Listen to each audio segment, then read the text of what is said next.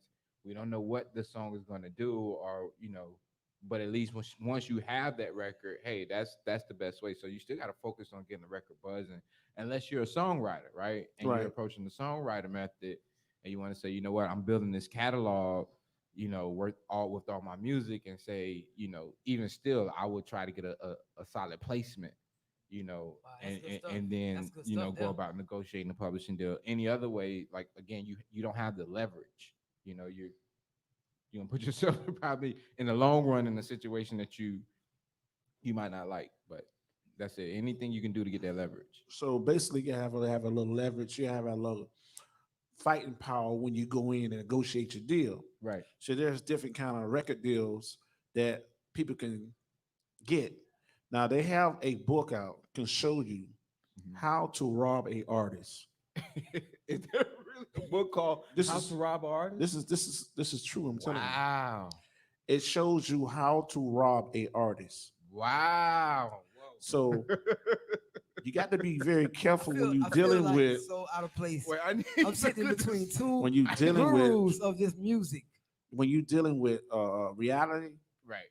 This is reality because when you look at everything, you got to think about longevity, and it's about ownership. Even Kanye West had went on a rant, and he went exposing the record companies, and he was saying how people or artists are getting mistreated, and you got to think about how Prince had put a slave symbol on his face, Right. and saying that he was being mistreated, and Right. and your publishing is so important to you and your family Right. because that is wow. forever money. Right. Right. And when you're not protecting yourself with forever money, it becomes a issue in the end. Right. Even with the passing of Whitney Houston, Oh man. That was rough for me. it I'm not- was that was rough for me. That's actually why I stopped producing music. Yeah, That was one of the reasons why on a production level I kind of just fell back. I never forget, it was the night of the Grammys. I was actually in the studio and she passed away, and it's just like that. You know how we all have our dreams, the people we want to work with, and as a Right. producer, it was like, I want to produce for her. And when she passed, it was just like that big letdown. But now I'm listening. Yeah. Wow. Yeah. So me just being in the business of music, I understand the intellectual side of Right. business. And I had a rude awakening today. I spoke to someone today, and he let me have it. Right. When I say have it, he was basically speaking something into my life that, baby, I just think that God just drove him to call me Okay. and to put that in me, to install that in me. And you got to think about this. There are many artists that's out there that's making millions of dollars. Oh yeah. And there's people that's around them that are really hurting for money. Right. You know what I mean? Well, Because they had not positioned themselves to be in a position to get money. right. You know what I mean? I don't care about the hype man and all that, the traveling and all that. Right. Believe at the end of the day, it's about protecting yourself. Right. You know, and what do you think about the artists as doing the work for hire? Um, mm, you know, I've done a lot of things in my career, work for hire, and I think, you know, you got to have goals, right? And I never forget Disco Rick told me this back in the day at Audio Vision. And he said, if this is not what's putting food on the table, don't sell yourself short. Wow. So Wow. if as an artist, songwriter, creator, producer, if you have other means that you know that's providing, there's no reason to sell your art short. And this is back to what we were talking about today with all the artists like Prince, the Greats, Kanye West, Michael. They've all told you, like, in the long run, the end game, there's no reason to sell yourself short. And I stand firmly about it. Even though it may not be the popular thing for, you know, I tell artists like this: you gotta have goals. You gotta know where you want to be in this business, right? And it's different levels to this, and you know that said, right? So you Right, gotta right. you gotta really say, what's my goal? What's my end game? How big do I want to be? And I think once you identify that, you identify what route you want to take, then you really start to make the decisions and the choices that's necessary to get you there. But don't sell yourself short. Wow. Do not sell yourself short. There's no need to now. We're in 2020, right? You got the internet, you got social media, you got all these DSPs right here for you, available for you. Unless again, like you got the negotiating power, because a lot of people that's getting these great deals and they do have the machine behind them, for lack of a better word. So They have the leverage, so they're getting the deals they want. who winning? Who winning right now? Is it artists? I mean, what's the end game? I know everybody's end game is different, but who winning in music right now? Is it artists that's getting signed by the big labels, that's putting a machine behind them, or is it independent artists right now? I mean, Because independent is like on another level. Of course, it went to like a whole another level. People prefer to be independent now than even being on a label. uh, But what's the end game? the the end game is ownership. It should be. That, Um, whether it's big label or not. whether it's big label or not. Again, you guys got the tools right here available to you. You got Instagram, you got YouTube, you got Spotify, Apple Music, you got all these tools available to get directly to the consumer. Build your business, build your brand, right? And not saying that you don't partner with a major, you don't partner with the machine or the resources to get you to that level if that's where you want to be, but get everything you need so you have the leverage, so you have the negotiating power. So now you control your destiny. That would be my advice.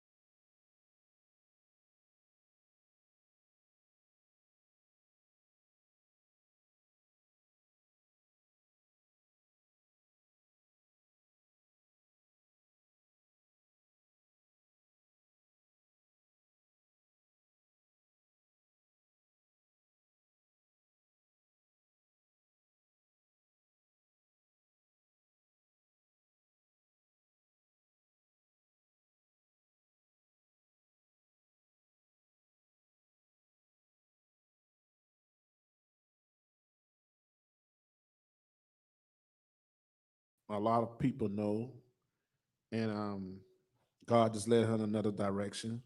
I feel like there was no female artist in the game. No disrespect to no one, no female artist in the game. I Right. feel like there's no female that could touch Jackie O.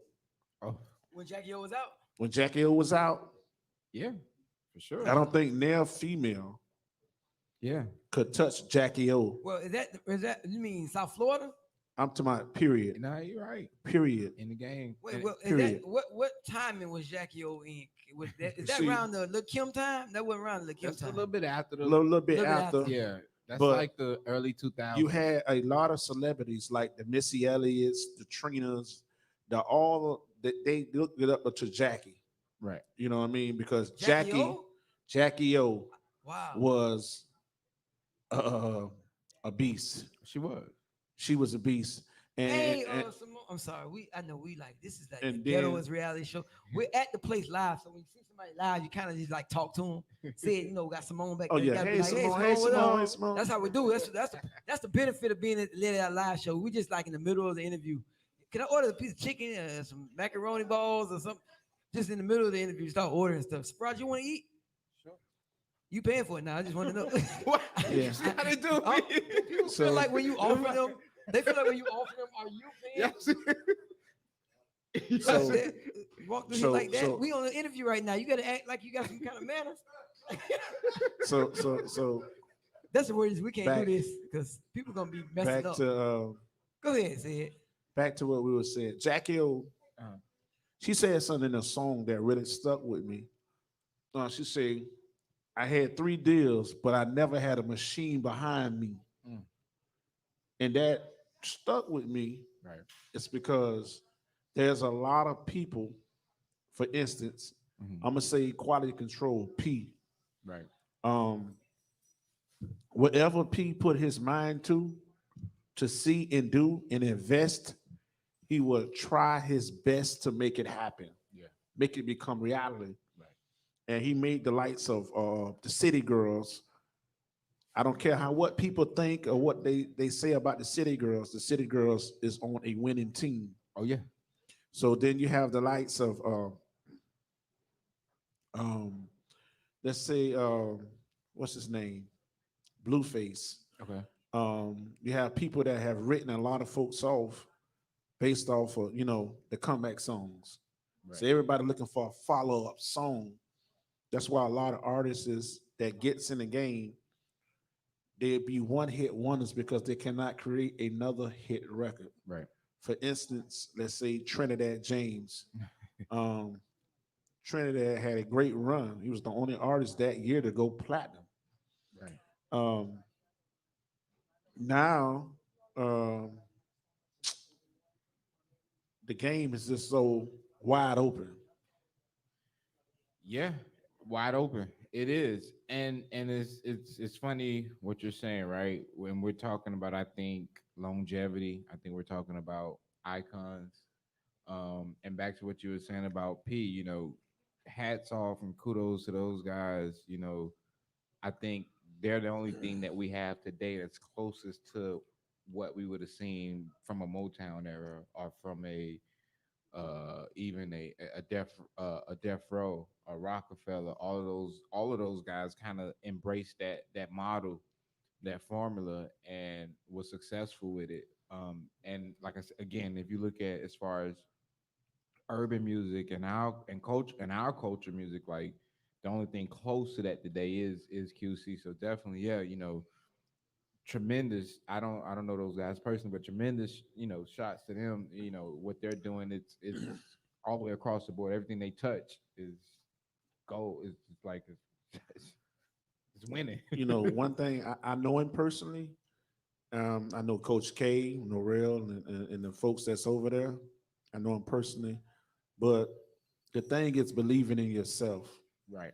A lot of artists don't believe in themselves. A lot of artists think that they have this talent that is going to take them to a whole nother level, and it's not. Right. Because you have to put in a work ethic, and you have to put money into yourself. Mm. If you believe in yourself and put money in yourself, and you're such a great artist, go drop 10 bands. Don't go drop it in the strip club. Right.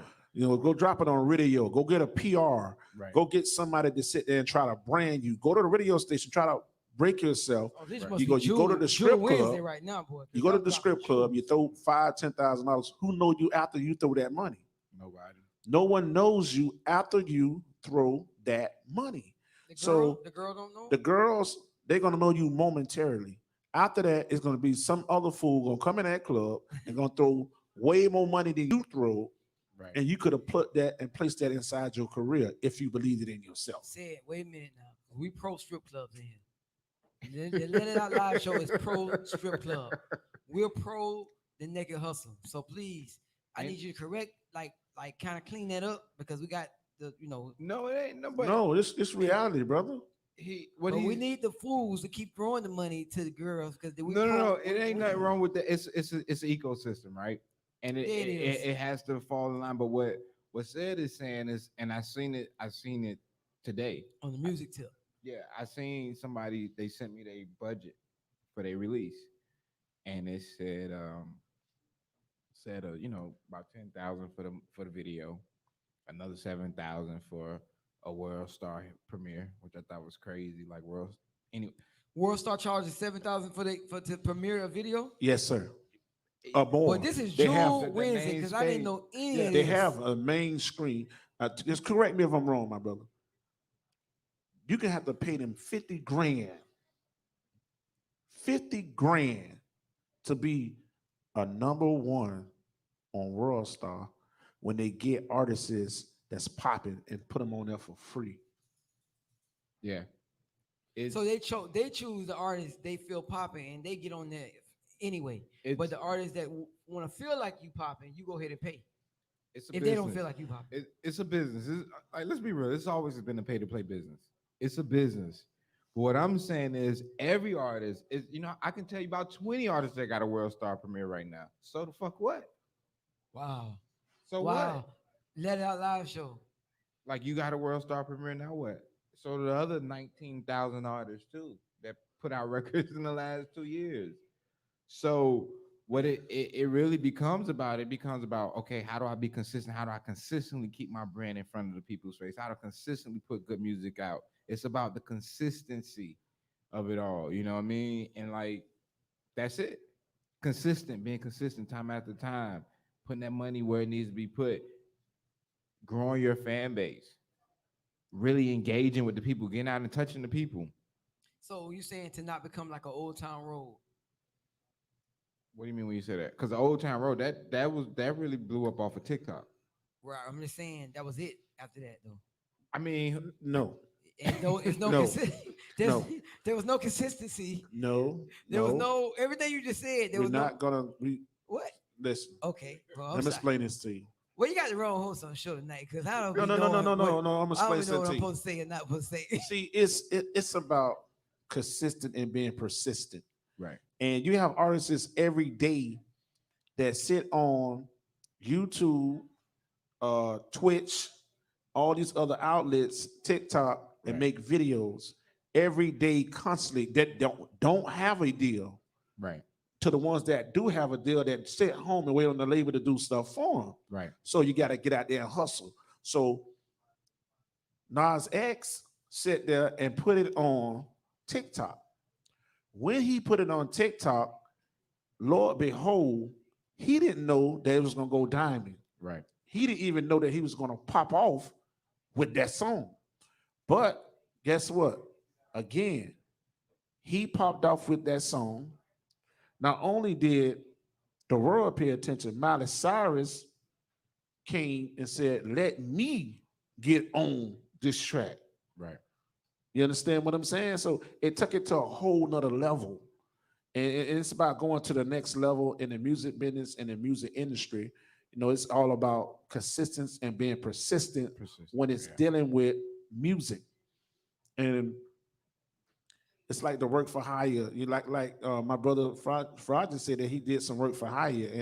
And I know of some work that he have done. If he would have known Right. the business side of the music, he wouldn't Yeah. have done it. Right. You know what I mean? Because I had a friend, he called me, and I will not call his name. He said, "Man, I'm about to get in trouble. Boy. I'm gonna go hurt me." I'm like, "What's going on? What's going on?" I said, "Hold on, pull over to the side. Let me talk to you." Right. He was such an angry person until he realized what he really have done. You know, who's to say that you could come out and sell 1 million records, 12 million records, 13, 14, 20 million records, Right. but you don't know that.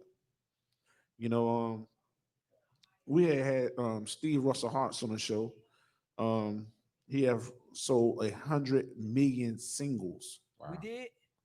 Who we Steve had on the show? Steve Russell Hartz From True. from True. Look at that. That's a shame. Well, I gotta do better. I So gotta do better. I don't know my own artists who I have on the he show. written songs for Chris Brown, Take You Down, Michael Jackson. Okay. Michael Jackson. He's written for Charlie Wilson. Okay.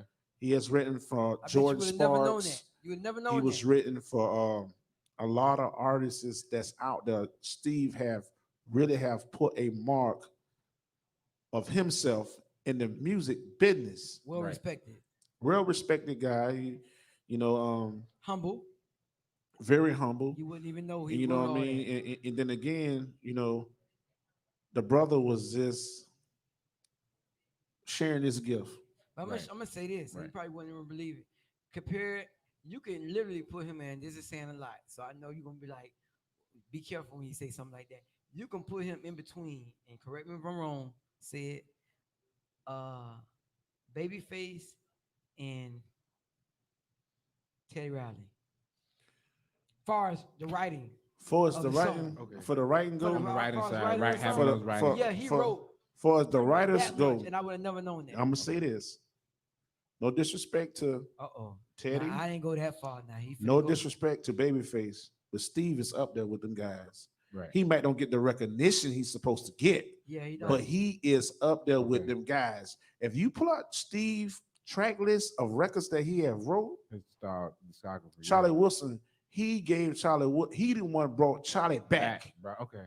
back, Resurrected that career. resurrected Charlie. Over 30, 40 years. You in the understand game, what I'm like, saying? Yeah, I gotta So he got in that understand. studio with Charlie Wilson.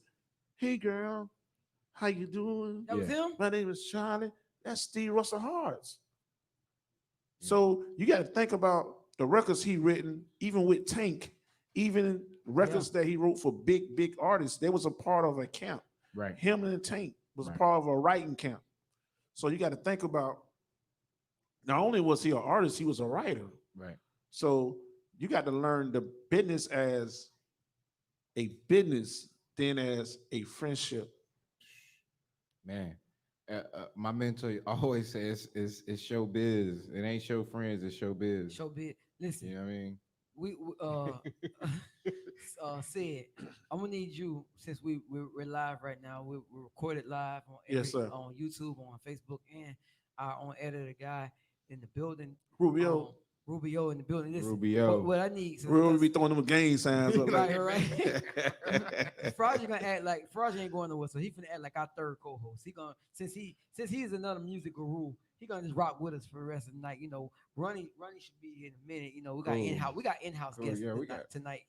We got some coming running in. fans in the chat. Yeah, we I got know. running fans. So running VOP definitely coming through to drop some jewels. We're What's gonna up, talk to 'em about the Bones? Four. We're gonna talk to them about.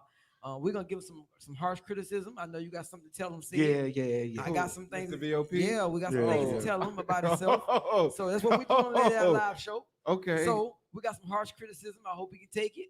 If not, you know, he can take it He is a the Let It Out strong live guy. show. So He got to no for real, and I'm saying this for my guys that's watching. Mr. Ronnie VOP is a very talented R&B very. talented. singer coming out of Miami, Florida. He's been on national television. He sung for Mr. Obama himself. So yeah, it's I'm with it. Super talented, and I Yeah. think R&B is on his way back. Oh yeah, R&B definitely is on. It's definitely in line. So what advice would you give a R&B artist that's trying to get in the game right now? Oh, that's a good one.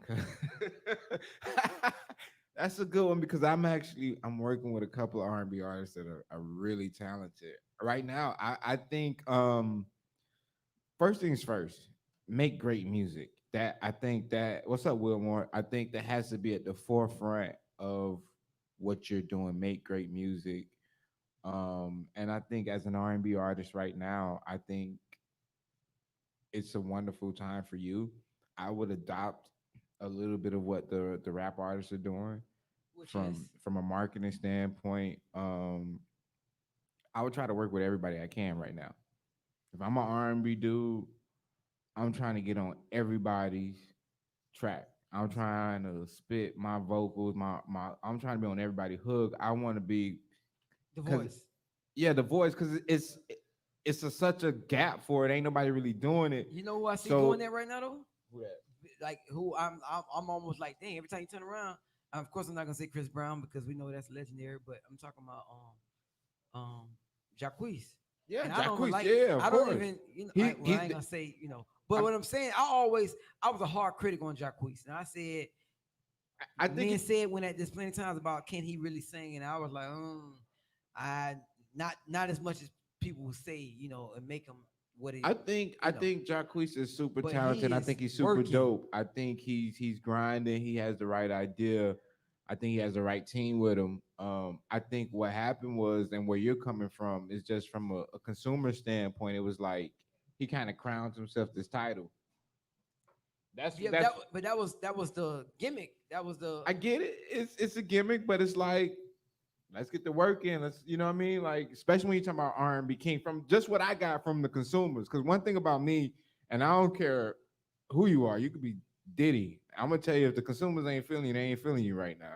You know what I mean? I'm gonna tell you what they saying because that's what I do. I'm looking, from a marketing standpoint. I'm looking because at the end of the day, again, we have all this technology that's available to you, social media, YouTube, and we can go direct to consumer. You got to know what the consumers are saying wow, and how they feeling. analytics. Analytics, you got to know what they're Wow. saying. So that's important. And even from a professional standpoint, I learned from a creative side because on the creative side, as artists, producers, we want to create what feels good to us, what speaks to us, what makes us happy. But even from a business standpoint, right back to what we was talking about earlier, it's a mindset. From a business standpoint, it ain't about what I feel as a producer creator. It's about what the consumers want. It's about what my artists want. And if I'm an artist, this is what I was saying with some of the artists I've been working with, consulting and manage. If if you're an artist, you're a brand, you're a business, and your fans are telling you we like this from you, give them what they want. Why would you not give them what they want? You know what I mean? And you can say I want to do this, and this is where I'm at. But from a professional standpoint, from a business standpoint, you're gonna give the consumers what they want. That's marketing 101. Right, right, Jules, right. Jules, So Jules. basically it's just like the marketing standpoint. Mhm. You got to be very marketable Yeah. because you got to be a sale.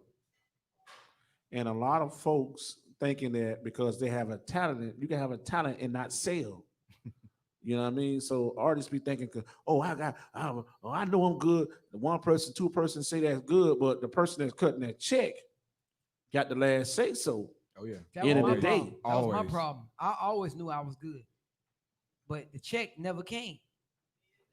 I said I was good. It ain't about you being good. I was really, really good. This business ain't never been I am about. still waiting on the check. Let me not say that wrong. I want to say the wrong thing. It ain't about you being good.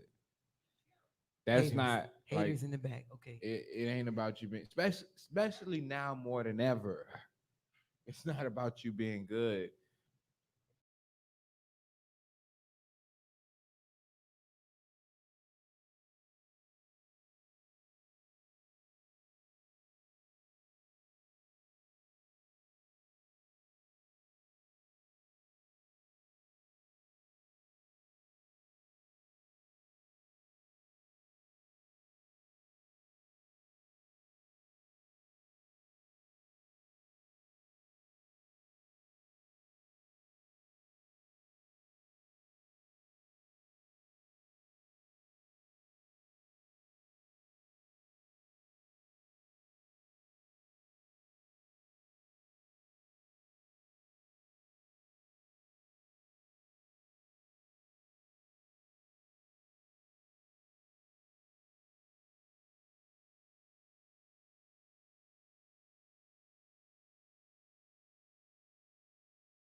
Big Swift, what's What it do? What it does? man? What's How you happening? feeling, my brother? We good. How y'all doing, man? Man, we doing this good, man. Man, it's a Already. pleasure and an honor, man, to be on the show, man. And thank y'all for having me. Yeah, man. Big Swift, can you just give us a little bit about yourself, man, and what you do? I'm a music producer. I've been in the business for about 30 years now. Platinum and gold certified. Shit, I still put in work. I mean, it's like, I guess like being a warrior, man, like to fight. So give me some records that you produce. Eye for an Eye by the Ghetto Boys. Keeping My Composure by H-Town that went platinum. Watch Your Step by Scarface that went gold. A lot of stuff. I mean, a lot of Houston classics. You know, I started out, in Louisiana, got to Miami and came to Houston. And I've been putting it down ever since. When you was in Miami. Yes, sir. Who Who did I work with? Yeah. You want me to go from the top to the bottom or from the bottom to the top? From the top, my brother. Shit, the first person I started working with was Eric Griffin. Y'all remember Eric Griffin? Eric Griffin. Yeah, he was a producer for Never Stop Records. Naberto owned that label. Oh, okay. You remember Naberto? Naberto. See, you going way back. Naberto Morales. I heard that name. Yeah. He was good people, man.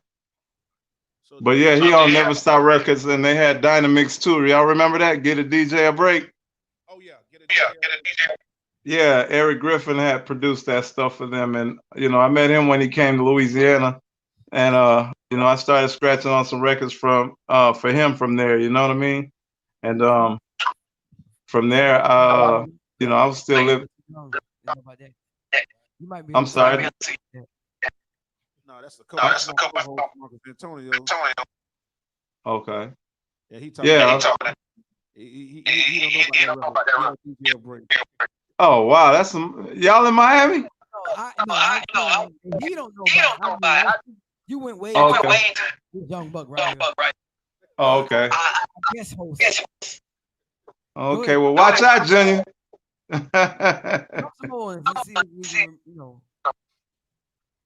Yeah, did stuff for them. Did stuff for you remember Merriweather? Used to be an Opalaka. No, you going way back. Way back. Yeah, I was way back there. Remember Chilla Frost that Get Up, Get Down, Get Funky, Get Loose? Oh yeah. Yeah, I scratched on that too. Yeah. Did scratches for everybody pretty much in Miami. Then I met Clay D. Remember Clay D? Boot the boot the boot boot, hey. That's my brother. Yeah. I met Clay D when they came to Louisiana. They DJ at the time was Magic Mike, but I guess he didn't come down to Louisiana at the time. They needed a DJ. They had a show down there, and Clay D asked the crowd. There was a hot ass DJ in the crowd. Everybody pointed at me, and I got up there and I fucked it up. Then I became his DJ. Left to go to Miami with this cat. Stayed in Miami. We did that Beatmaster Clay D and the Get Funky Crew album. It was 3 of us on the cover. Clay D, me, and Prince Raheem. Prince Raheem. Yes, sir. Yes, sir. Prince. Loose My Money, all that there. Prince Raheem. Oh yeah, I know Prince Raheem. Yeah, that's my bro. You know El Blacko? El Blacko. Maybe if I saw their face, I don't know. Oh, they was trying to come on. Oh yeah. Yeah, I don't know. I don't know who that is. Oh, okay. Shit, we open door. Ain't nobody lying about shit. Let him in.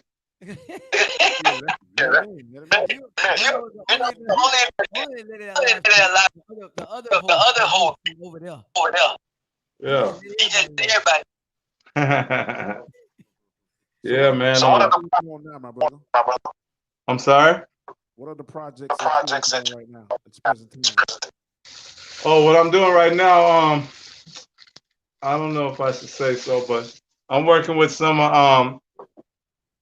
artists out here in Houston.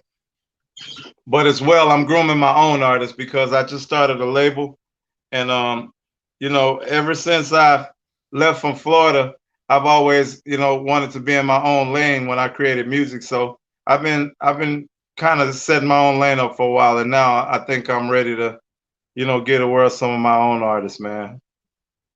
That's what's up. That's what's up. Yeah, we have a female artist by the name of Phoenix. She's a R&B singer, but we taking a whole different approach. We ain't with all that lovey-dovey shit. We digging in the mind of a woman. You know what I'm saying? And that's the best approach to game with is reality. Yeah. And I have my partner. He's a guest on the show. He's a music veteran. And I know that young man. I had a pleasure of this young man, Marcus Antonio. Okay. Her open up for Fine. Oh, that's dope. Oh yeah. Oh yeah. Oh, that's dope. So yes, sir. We basically like, that's family. That's family. Oh boy, family. Already. A lot of people ask me about friends and shit nowadays. And I have a couple here, but I tell everybody all the time, all my real friends are in Florida. That's what's up, man. Like, y'all remember the Amazing Wizards? I remember that. You remember them? Yeah. They're my brothers, man. I love them to death. Big shouts out to the Amazing Wizards. We also call ourselves NFIN. We've been a frat since, man, goddamn, I was 19 years old. About to tell your age. Shit, I don't give a fuck. I said. I'm still strong. That's why. I'm proud of it. That part. You know what I'm saying? So you probably don't see yourself now. How do I see myself now? Yeah. I'm not doing music at all. Oh yeah, man. I'm just getting warmed up. You know, when it's like having a fine wine, man. The longer it ages, the better it is when you pop that cap. So yeah, man. While we talking about wine, shout out. We here at GG. This is our first night in a new location. So GG's Cafe in Fort Lauderdale. Already. We're home every Wednesday, live in the middle of That's dope, man. In the middle of the restaurant open. So we're eating chicken and French fries. It smells like chicken in the kitchen. I'm drinking chicken. Enjoy yourselves, man. Shit, that's a live little atmosphere to be in to do podcasting. That's dope. Ain't nobody here right now, bro. Listen, we appreciate you coming on, man. Yes, sir. Man, I want to say this. You know, after a certain amount of years of being in the business side really takes over your operation. You know what I'm saying? Because after a while, you're not fascinated by so many artists no more. And then like some of the artists that you want to work with or want to meet, you finally meet them and like, I ain't fucking with this dude. You know what I'm saying? So yeah, that's the truth. Yeah, man, and me, bro, like I came up pretty tough, man. So when I did live in Miami, I lived from Overtown to goddamn Liberty City, to Carol City, to Little Haiti, to Pembroke Pines, goddamn, you know what I'm saying? Yeah. And Yeah, yeah, Opalaka everywhere. I stayed all over that bitch. But it's like when you go from the hard shit to the light shit, man, then you come to a place like Houston. Not saying that these niggas is soft and shit like that, but bro, Miami is like Miami tougher than a motherfucker, man. On the let it out as I say, and they are watching. Yes. Goddamn, Miami tougher than gator meat. You know what I'm saying? But I came here, man, and I carved a lane for myself, man. I was fortunate enough to meet Jay Prince. You know what I'm saying? Jay Prince treated me with nothing but respect. Gave me opportunities, and I jumped at him and killed him. You know what I mean? He allowed me to make a name for myself and also put another plaque on my wall. So, you know, big shouts out to Jay Prince. And man, I want to dead all the bullshit about him, bro. Like a lot of motherfuckers be saying, "Oh man, that man fucking them artists he got in." Man, that's bullshit. Because you got to put your name on the dotted line, and ain't nobody putting no guns to niggas' heads and shit. You feel me? A lot of these niggas be groupies, bro. They want to be protected. A lot of these rappers are like chicks. They want to be protected. They want security. You know what I'm saying? Man, hey, bro, we can say what we want, right? Say what you want to say, man. I don't fuck with rappers, bro. No lie. Hey, look, I make music all day. I make this shit all day, every day. But bro, you will not catch me playing one rap song in my car. And why is that? Because after you done swam in all the vinegar, you want to swim in a clean goddamn bathtub. You know, like the rap shit to me now is like vinegar. Okay. I gotta wash it off after I fuck with it. You know, it's 30 years, bro. So, you know, you gotta understand. Dealing with all these different artists' attitudes and shit and learning a lot of shit and gaining experience. And then combining that with the way I was brought up in my father was tough as shit. So he was hard on me. And man, I just got a whole story to tell. That's why we putting a documentary together and all that.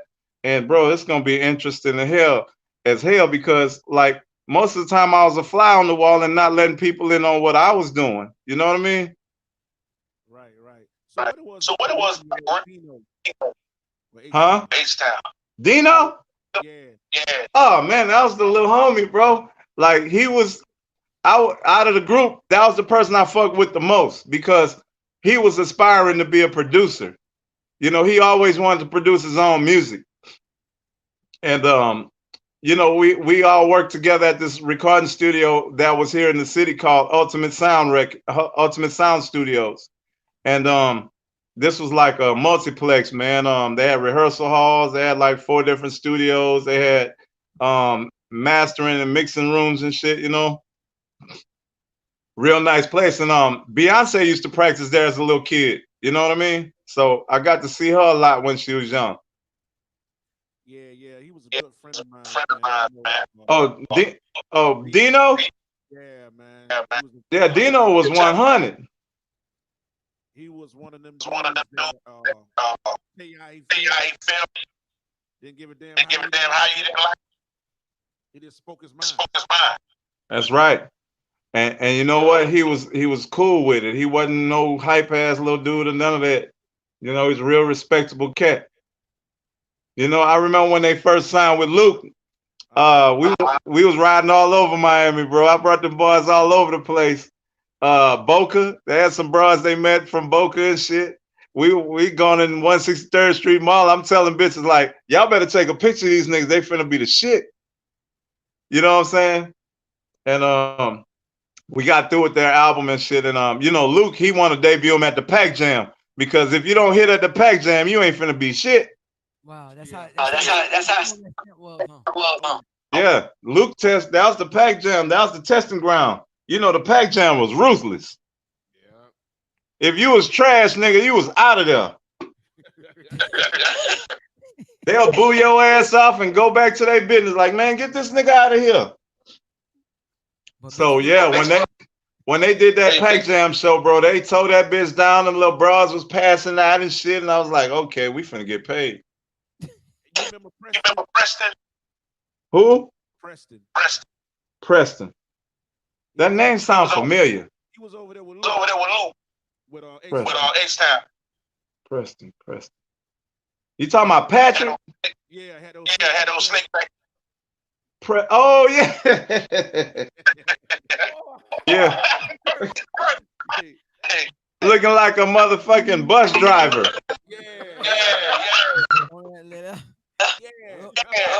So, okay. Oh my God. G.I. What kind of? Let it out loud. Yeah, hey, Dino was when he got with when they did that song with for Above the Rim, that Part-Time Lover. Yeah. That's when Dino really got sharp on his production, bro. Oh yeah. Like he started fucking around with Devontae and shit. And when they got their first little check from Luke, he came around in a silver NSX. A silver Acura NSX. You remember them shits? Yeah, he came around there. He was like, Swift, I got my drum machine and shit. You want to help me with some beats and shit? I'm like, let me hear what you got. And he was like, it was all right. It was sounding like he wanted to be like Devontae, but then a few months down the line, he was like murdering that shit. You understand what I'm saying? He got the fundamentals. Yeah, he got some serious fundamental work from Devontae, but then he took that and man, he put that shit for himself. And he was working on a solo album, bro. Yeah, I remember that. Oh my God, that bitch was fire. H-Town had released it on one of their albums. A song that he did, one of his solos. He was doing all the backgrounds himself, everything. And them cats, they still released it and shit. You know, much respect to them and all. Not throwing no bush in the air, but that song by itself shows you the potential that Dino would have had if he'd have put out a solo album. He'd have did the Beyonce like Destiny's Child. You understand what I'm saying? Wow. That bro. When I say Yeah, yeah. Oh yeah. When he hit that stage, it was over. Oh yeah. It was over. When the spirit, Oh yeah. That nigga used to make me laugh. I used to tell him, I say, nigga, you gotta open your shirt all the time. Man, listen, Big Swift, man. We're talking all night, man. We appreciate you coming on here, man. And just taking us down. Oh man, hey, holla at me. We can go to work, man. Like I said, I only get better with time, and this shit is really dangerous over here. We sounding great over here, so man, thank y'all for having us. What DAW you And using? huh? What DAW you using? I'm using Logic. Nice. Okay. Yeah, I'm using Logic, but I'm mixing Pro Tools. Perfect. Yeah. Now We got some other shit going on though. Yeah. No, definitely. Listen, before you go, just check out. We're in a new spot. So I just need you to drop us so we can make sure we add you to that promo section that we built. All you gotta say is Big Swift on the Let It Out Live show. All right. Y'all ready for it? Don't blooper me now. You see, everybody say Anthony Hamilton said that and messed up twice. All right, y'all ready? Yeah. What's up, everybody in TV land? This is Big Swift on the Let It Out Live show. Check these boys out. They doing their motherfucking thing. Whoop, whoop. Hey, that was no blooper. You did it one take. That's me, one take Jake. One take. No, we appreciate you, man. We'll follow us. We'll definitely. How anybody can follow you? Oh yeah, I'm following y'all. I'm gonna fuck with y'all, man. And when y'all have y'all little anniversary show, y'all holler back at me. You already know. Who told you about that? That was a secret. Hey, nah, I'm just looking. Hey, bro, I'm only building positive vibes for the future, sir. That's what's up because that's coming soon. 2021. Already, well, shit. Put me down. Under one roof. Put me down. We got you, man. We appreciate you, man. Already, man. Appreciate y'all, man. All right, Big Swift. 100. Uh-huh. Want to send a shout out to Big Swift, man, one of the producers back in the days. Legendary with Luke. Platinum albums with H-Town, Scarface, the Ghetto Boys. Wow. And the list goes on and on for this brother. Yes. But now we have a very talented young brother. Oh, they going in. I'm coming to the mic. I'm not even playing with him right now, which I do understand part of his situation, but I ain't even gonna play with him late. So he's just gonna extend my little show. We supposed to end at 9 o'clock. I don't know like what he think we finna get done in 15 minutes, but we got some words for him. None other than Miami's very own said, you can go ahead because I got an attitude with this introduction. You go ahead. Ronnie VSOP, one of the greatest singers I ever seen and heard in life. That's saying a lot, Sid. That's saying a lot. In the building. Come on, Ronnie. Come on, Mr. Come on, y'all put the class together, man. DJ ain't here with our sound effects, but Oh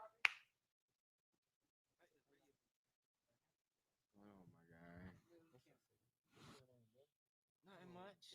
How you feeling? God. Can y'all hear me? Yeah.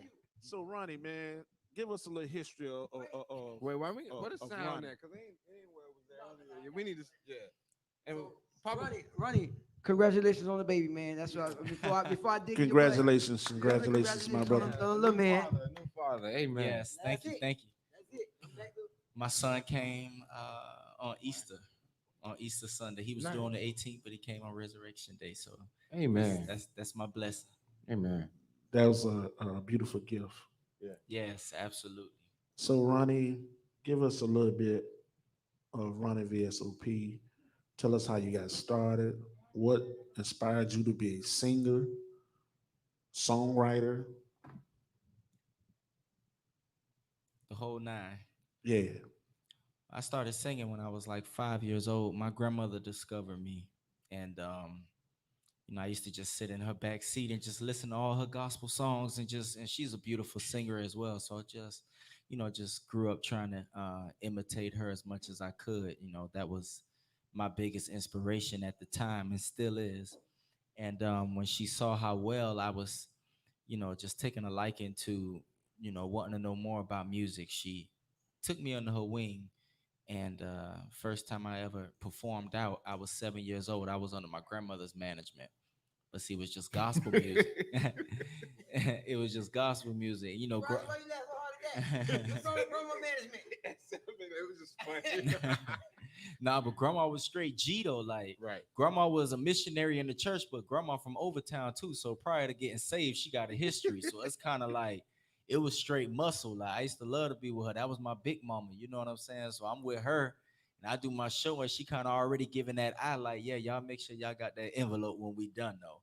So Right. I learned Right. I learned a lot from her.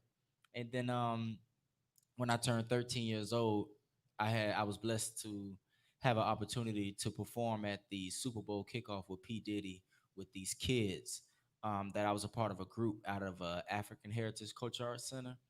And ever since I had an opportunity to do that, Super Bowl concert and see all, just sea of people, I just knew that I wanted to do it for the rest of my life. And I hope I don't say this out of the wrong context when I say this, but it was bigger than gospel at that point. I wanted to do music. I wanted to do music as a whole. I didn't want to put any stipulations on myself or anything that I feel like I can do musically. So that's pretty much how it started. So tell us, how did you come about being on The Voice? I was on the 4. I'm gonna correct that. I know. I want you to correct it. I was on Fox the 4. Pretty much, long story short, a good friend of mine by the name of Jed, who's also an R&B artist from the city of Miami, And me and Jay go way back. We were good friends from high school on to now. He's actually my son's godfather now, and he's very close with Mario Winans, who's a part of the Bad Boy Camp. They were looking for some talent to go on the TV show. Jed just knew, well, I guess he entrusted the fact that I would represent, Miami well, and he called me, he asked me if I'd be interested. I was like, yeah, I'll do it. So, um, they called this person that called that person, and they called me and they asked me would I still be interested, and I said yeah. I said, when do you all want me to leave? They said tomorrow. So they already had the flight, everything booked, and I pretty much just went out there to see what was going on with it, and it actually worked out in my favor. How long was you out there for? I was out there for about 3 weeks, but I only taped for one episode. 3 weeks? Yeah, about 3 weeks. Yeah, it's a Oh, lot. no. It's a lot of work. Said, well, of course you know that, but Yeah. just going out there in California and having to do the interviews, do the dress rehearsals, do the vocal rehearsals, do the band rehearsals, do the B rolls, the story narratives, just everything that played a part of it is very, very time consuming. It seemed like we were doing like probably 16 to 18-hour days straight, no days off.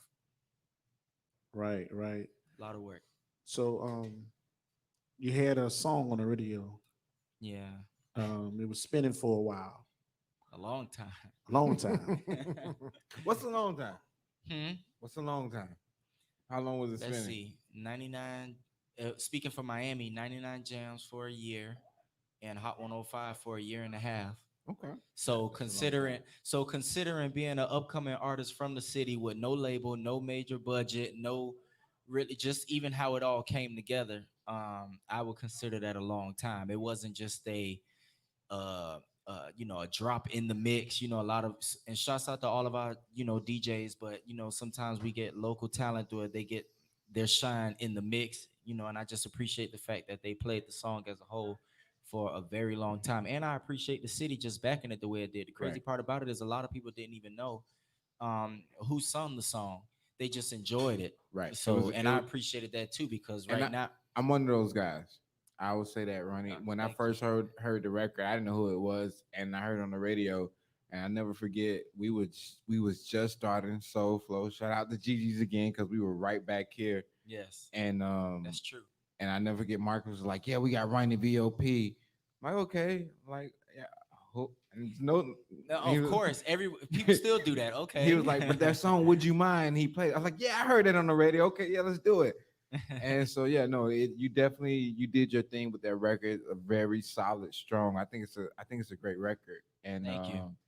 it held its weight on the radio down here locally on its own. So No, that's for- something to be proud of for and, sure. and to be honest with you, Faraji, I just felt like I was just so blessed to get the love I was receiving. I was going to say that a lot of the times with a lot of artists, we fall in love with the record simply because who the artist is. You Right. know what I'm saying? And then we learn along the way to fall in love with the record. Just as you hear, the more and more you hear it, or the more and more radio plays it. So the fact that people just enjoyed it and had no idea who it was, it spoke volumes of the hope that we can have for the music in the future, and letting it be back focused on the music and not just necessarily the status of the person recording it. Yeah. Okay, so I see you have done numerous of shows, like for as a lot of things in the community, a lot of events that you have done personally. Um, Tell me, who are you trying to reach for as your music? That's a great question, Seth. It's a great question. I agree. And it's not that I don't have the answer to it. I guess I'm just trying to figure out how to answer it. Say it. You get what I'm saying? Right. It's like it's almost like asking Stevie Wonder the same question. And trust me, I'm not trying to compare myself to Stevie Wonder. He is a musical god to me. But someone that has no sight, but at the end of the day loves music, it's like, how can I really ask him, what's your vision of the people that you're trying to reach? I think I just want to reach the people as a whole, whoever just enjoys me as a, and what I bring to the table. Goes back to why I said I wanted to take that leap. And I'm sorry to get more personal with it said, but that was a very big deal for me to transition from just gospel music and wanting to try R&B, falling in love with rock and roll, falling in love with pop music, loving hip hop, and just all different types of genres, because I knew that it would put a taint on my grandmother and I's relationship. Not that it made it turn for the worse, but I felt like I was losing something that really taught me how to walk. And now it's like I'm letting you go and you figure it out on your own. So from that moment, I just knew that, I just wanted to to answer your question, I just want to touch the world. I want to touch millions of people. And I think that that's what makes us great. I was asking that question because these are the questions that the major labels will ask you Mm-hmm. in meetings. They will want to know who you trying to reach, who you trying to, grasp, or who come along and say, I need to hear Ronnie VSOP, that I'm going through something right now. Because a lot of people go through things on a daily basis. And some people say, I want to hear Marvin Sapp. Mm-hmm. I want to hear John P. Key. I want to hear Michael Jackson. I want to hear Lil Baby. I want to hear a Juvenile song. Right. I want to hear a Ronnie VSOP song. I just want to hear music. Right. Music changed a lot of folks. Right.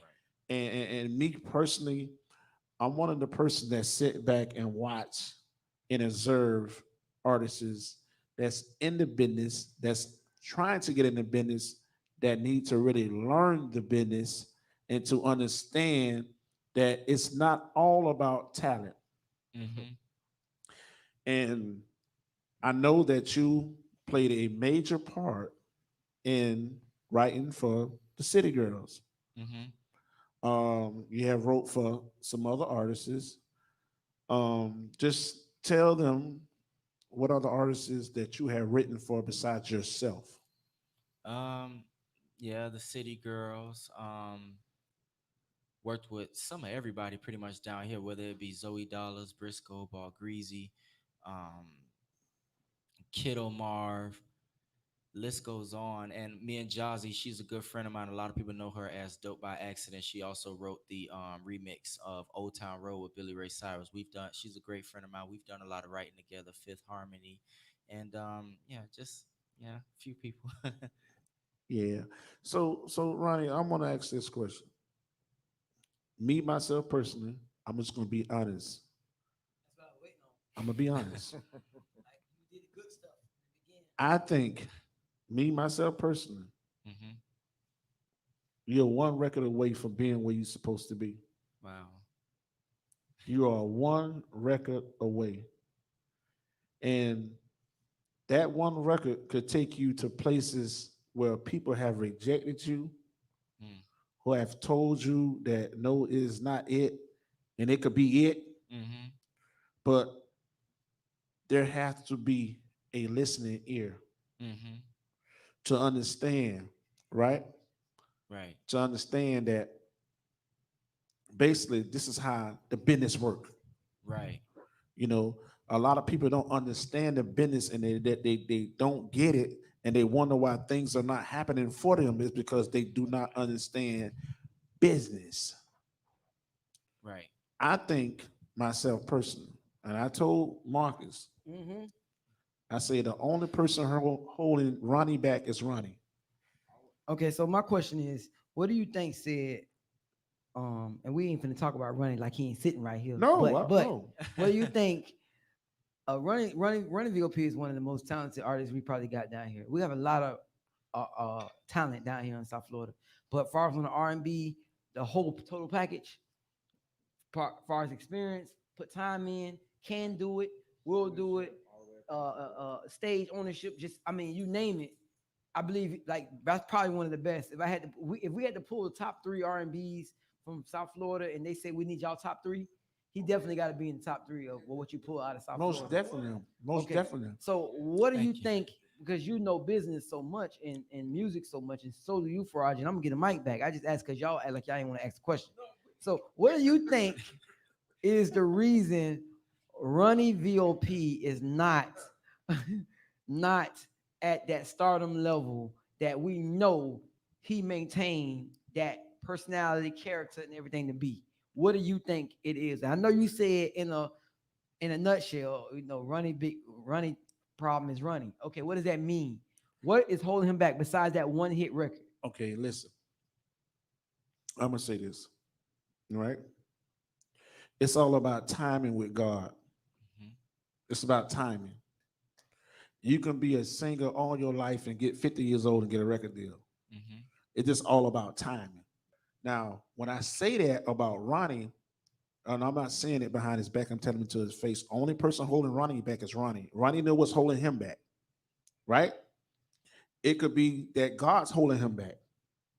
Ronnie don't probably know what God could hold him back until God ready to release Ronnie, right? Mhm. Now, there's a lot of artists that's out there, I'm not saying Ronnie, that won't allow other writers to write for them, that could bring out their talent. Because there's some things that Steve did with Jordan Sparks that other producers couldn't do. He gave her a hit record. Mhm. So you can get a Neo that can get with Ronnie and give Ronnie a smash hit, undeniable record.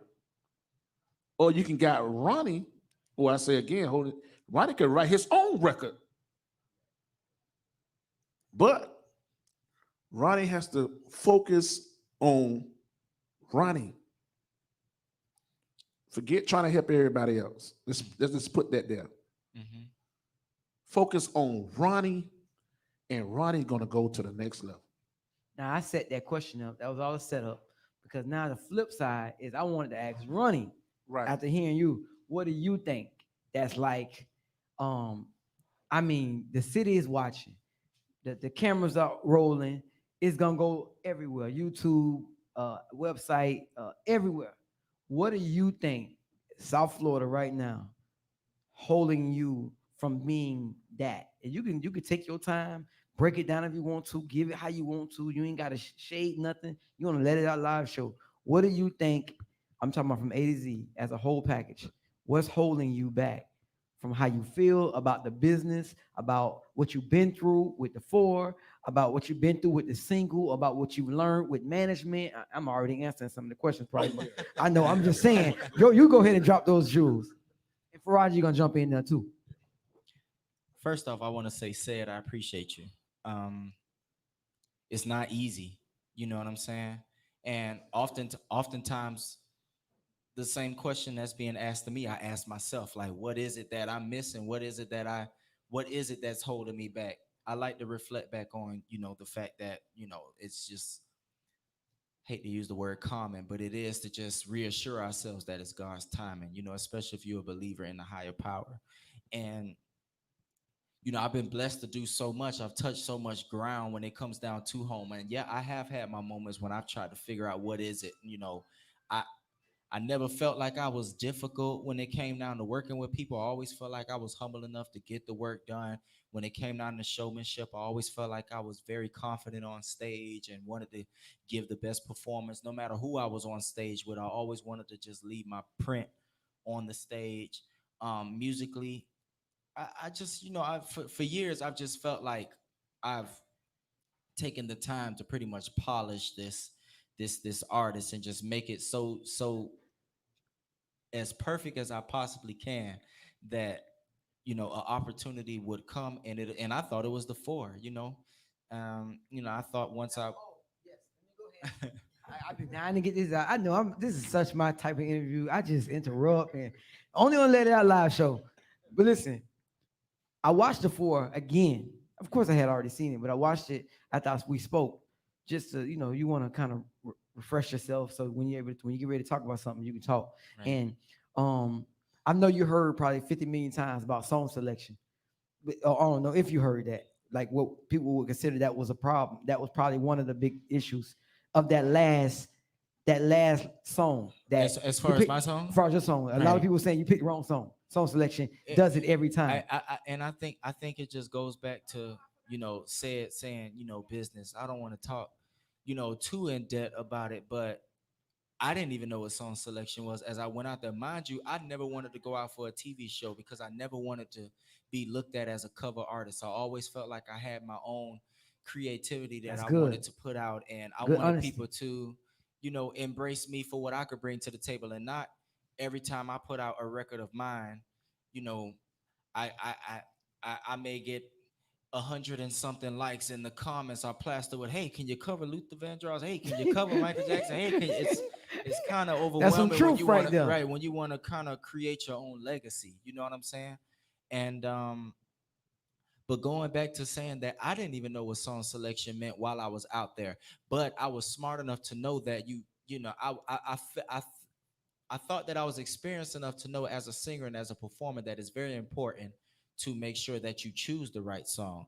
And to be honest with you, that goes back to just the upbringing of my grandmother. That was always something that she stressed on me.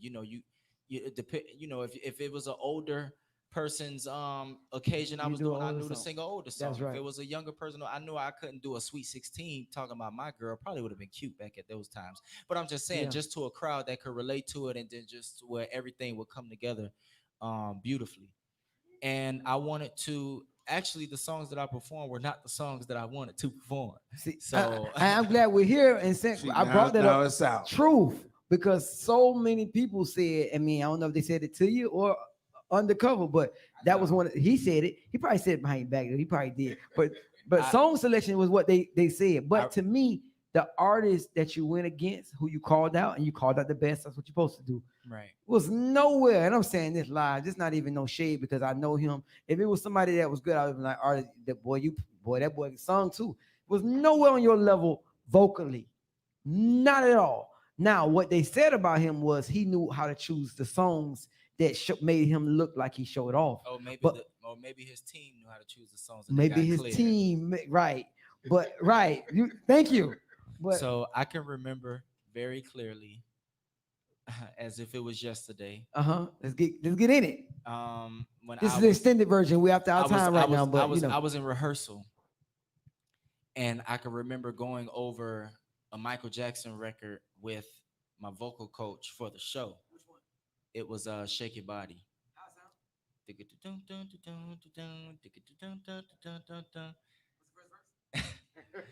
I Go ahead with the story. He's trying to say and shit. so and so I could remember this lady coming in. She had an accent. I believe she was from the UK. And she stopped our rehearsal and was like, "No, no, no, no, no. You cannot perform this song. It is impossible. No song of Michael Jackson clears for the show." I said, "Okay, how about Prince?" She said, "No Prince." I said, "Okay, Jackson 5? No Jackson 5." I said, "Okay. What about Stevie Wonder?" She said, "No." But mind you, every episode, every week, James was singing either a Michael Jackson song, because one episode, as a matter of fact, we would film a week before we would before it would air on television. And so I remember that was a Thursday, because the show aired on Thursday, that I was going over rehearsals, and I got back to my hotel room, and myself and a few other contestants, they used to like to come to my room, and we would watch the show. And I remember the same day she told me that Michael Jackson doesn't clear for the show, James Graham performed Human Nature. And then the week after that, the other dude, I can't remember his name, he was the rocker on the show. He performed Prince. So it was just, one thing about it, it didn't take me long to kind of figure out what was going on, and just how to just roll with the punches. And I'm gonna just say this too. When you're a child of God and when you have a relationship with God, God will kind of give you the opportunity to peep the signs too and know what's going on. He won't leave you. He won't leave you in the blind. He won't leave you. No, no, thank you. I'm talking to you, trying to offer me conch balls. What is that? Oh, okay, okay. No, I just feel like he didn't leave me blind. I already knew what was going on at that point, and I kind of just played my role. I'm gonna just leave it like that.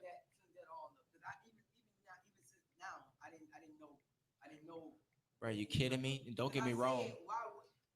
Much as you sound like Michael, why wouldn't for the win you choose a Michael song? Because you imitate him so much. Like that seemed like it'll be the best thing to do. Same ain't something Michael, Right. and you love human nature. If for anyone that knows me, everybody knows that I love, anything pertaining to the Jackson family. I'm a big fan of Michael. I'm a big fan of the Jacksons, Janet Jackson, Jermaine Jackson, just the list goes on. So, anything when it comes down to them, I'm game. But So no, you're a big fan of Michael, but I need people to know why. Why you're a big fan of Michael Jackson? No, not know it because you're gonna say it. I need you to sing, and I need them to know when they hear you why you would be such a fan of Michael Jackson. And this is why. it's actually not why. Okay, well I'm making it why. That's why. Let it out. No, because I want to make it clear because that's another misinterpretation when it comes down to me. Like a lot of people feel like when they hear me sing that I'm deliberately trying to sound like someone, and that's really not the case. I can remember being a young boy singing and going back to my upbringing, and all I knew was gospel. And I used to go back home and cry because after I left church, they would call me Little Michael, and I didn't know why they were calling me Little Michael. And it took my mom to buy me a Michael Jackson album, and she purchased it for me and told me play that in the CD player. That's who, and then you'll know who Little Michael is, and that's how I got to know. So no, but I mean, and it's flattering, like I get compared to Tevin Campbell and folks like that, and shouts out to Mario and Usher too, because although they would not have been my choices, there are also inspirations in this walk of me trying to create this career. I've studied from all of those guys. I just wish that, I guess as a whole, I would have gotten the opportunity, a fair opportunity that I was expecting and looking for. All right. So that's where I'm gonna come in. All right. So I heard the word Faraji. I heard the word fair. I don't even know what that word means in this business. Mm-hmm. There's no such thing as fair in this business. And we all go through life, we all go through our personal journeys. And even like I was telling Marcus probably the last week or so, I was like, yo, I want to come talk. I got something to say. And as I aspire to accomplish what I want to accomplish in this business, I go through things. So it's like, what's next for you? What do you see next? Like we got 2021 coming up. What do you want to see happen? You got a single out. You got new. We gonna get there.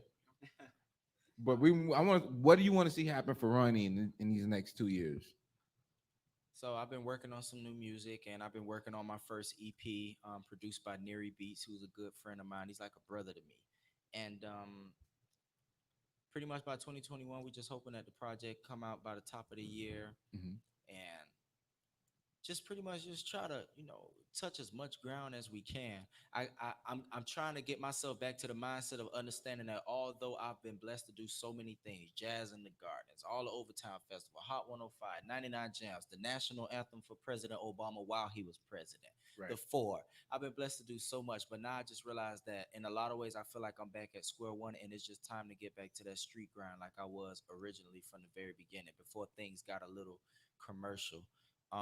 Just to let people know that I'm still here, and and it's still my passion. It's what I love to do, and I may not have the full answer to that right now. That's what I'm working on. But one thing I do know is that having my son now, I have a brand new inspiration and motivation to just keep going.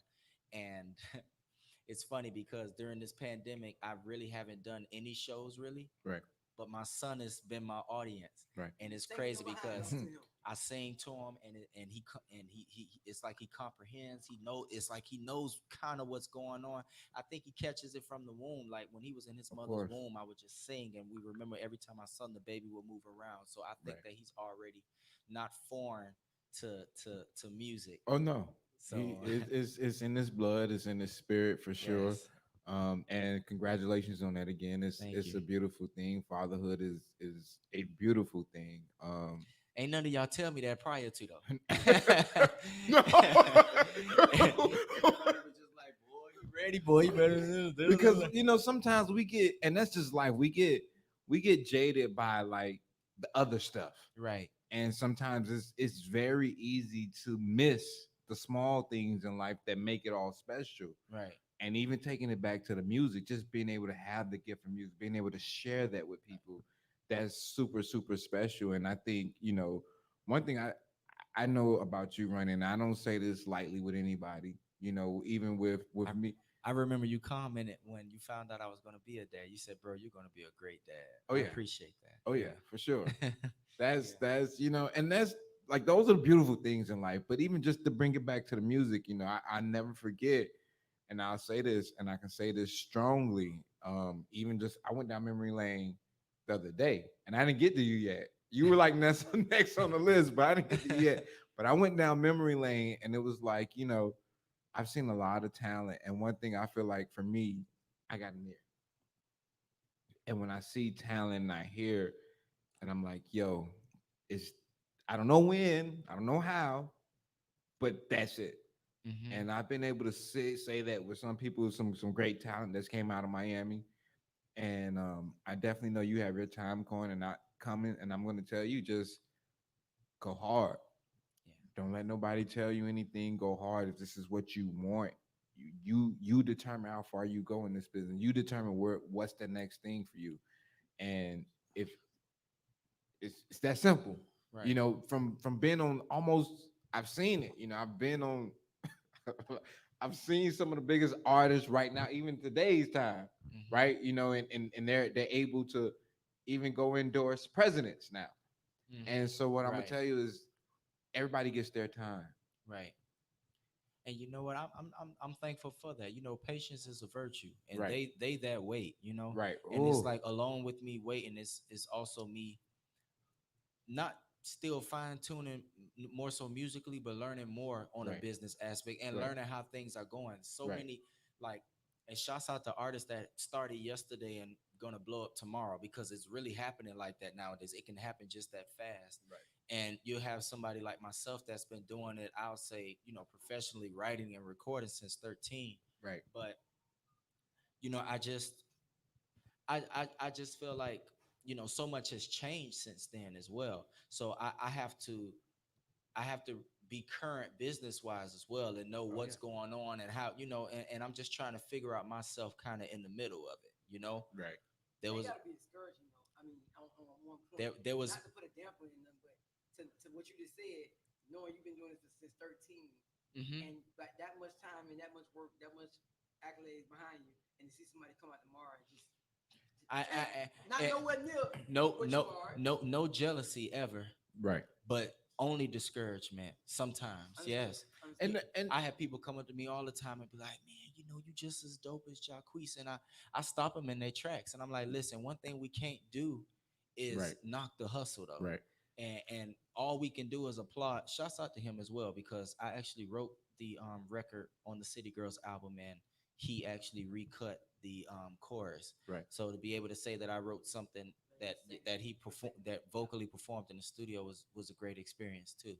But yeah, you can't knock the hustle and you can't knock somebody for hustling because goes back to what said we definitely have gotten to that point, and that's the shift that I have to kind of completely get into, um, because at the time when I did start, it for the most part, I mean, business was always there. We can't take that away, but for the most part, you did have to have some kind of something, to say, okay, we're gonna put something behind him. And nowadays it's almost like you can have a parody or you can do a gimmicky thing or something like that and it could be turned into a record, Right. and you can get a record deal for it. Okay. So Have you had any deals? Oh, say that in the mic. no. So this is what I want to say, right? No, no, I mean no offers, no like. Oh yeah, yeah, Yeah. yeah, of approaches? course, yes, yes, yes. Well, let me not say of course like yeah, but no, I have I got a call one time that said that somebody called me and said, at the time, I could talk about it now, it was a while ago, and they said, keep doing what you're doing because they're watching you. I just got a call from a friend of mine at Epic Records, and they said that you're on the A&R's, the president of the A&R department's desk for a top 5 artists from South Florida to look out for. So, and it's very humbling. Since I know that situation, Oh, you do? Okay. could I say that Elliot Reed was looking at you? Oh, okay, okay. I didn't know that. I know that part about it. I have a female that's over there, a friend of mine, Zoe, Right, right, right. Zoe Salute. Young. Right. Yeah. Oh Um, Lord. She's an A&R over there. I think Zoe's vice president now. Yeah, She's she's vice the president. VP of I was just A&R. with her a couple of weeks ago Right. at the studio. So a lot of people wouldn't know this, but Zoe's been knowing me since I was probably about 14, 15. Right. Right. Because right, for folks right. that don't know that Briscoe is my cousin, she was just always around. And that's crazy because at the time I had no idea the power that she possessed in the music industry. yeah. I had no idea it was going to even get to that point.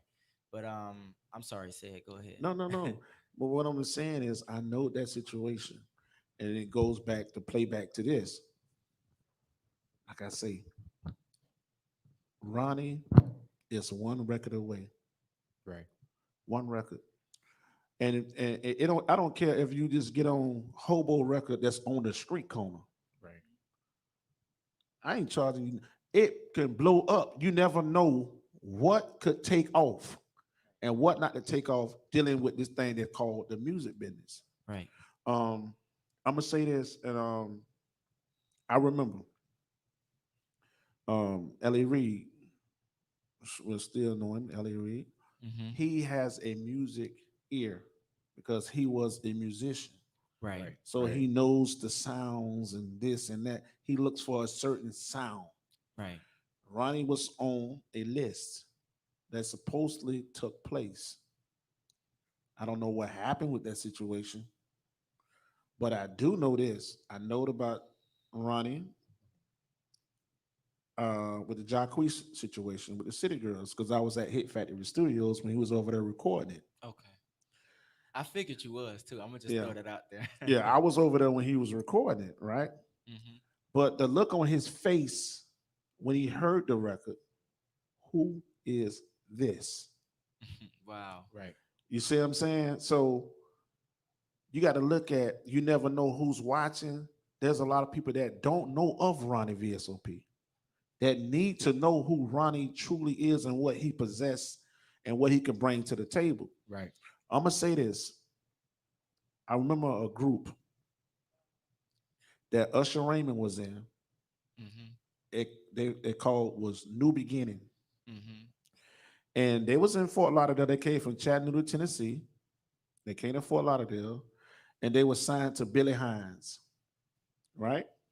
This real game, y'all. So Billy Hines had Usher Raymond there, and Usher was the best singer in the group. The best singer in the group was Adrian, but Adrian didn't have that look. He had the voice, but didn't have that look. Mm-hmm.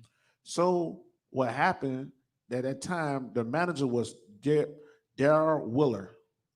Darryl Willer. He got a little son called Little Darryl. Darryl was the man. So they end up going to Atlanta. L.A. Reid ended up giving Usher a situation Mm-hmm. just because of his look. Mm-hmm. It wasn't his vocals, it was his look Right. that they was selling. So now when they did their first album, the first album was a complete flop. Complete flop. But the second album, when the Ricos came on and the KP, the writers come on, it popped off. So he popped off because of the record. That's anybody. Anybody. Once you get a record that people can relate to, people in love with, a simple hook.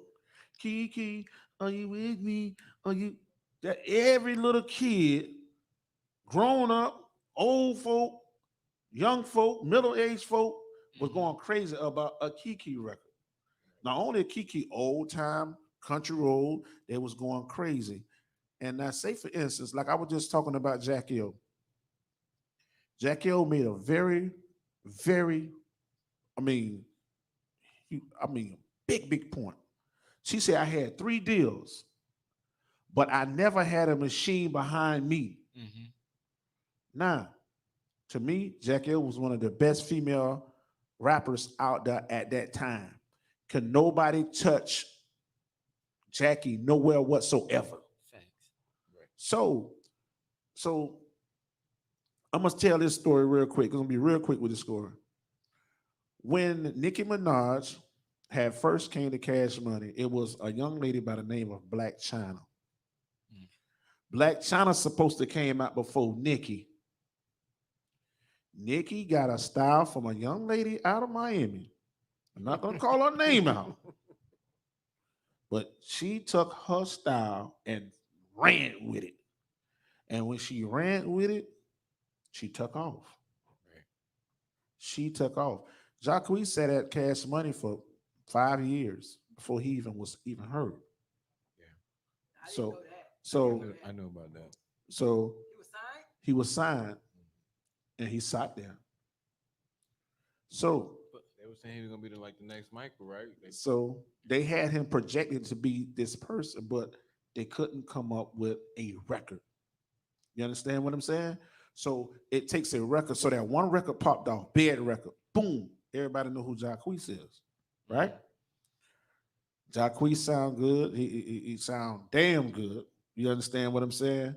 But still, you have a Ronnie that sound gooder, Right, better. Yeah. better, but don't have the machine behind him. I'm gonna say that. Right. So like what's the name guy? yeah. So I'm gonna say it's the machine that makes shit happens. Facts. Right. Big So facts. so with the City Girls, right? Mm-hmm. If you look at, I just want you, I'm gonna teach you a little something. Just 1 second. If you look at the music credits, the City Girls have no music credits on Kiki Record. None. My friend, I had him on the show, Black and Mild, who produced the record. Remember Black and Mild I had on the show? Yes, I remember. I brought Black and Mild on the show, right? He got music credits on it. Yeah, he produced the track or whatever. But it comes to show you, but even if they didn't get no music credits on it, they got the fucking shine.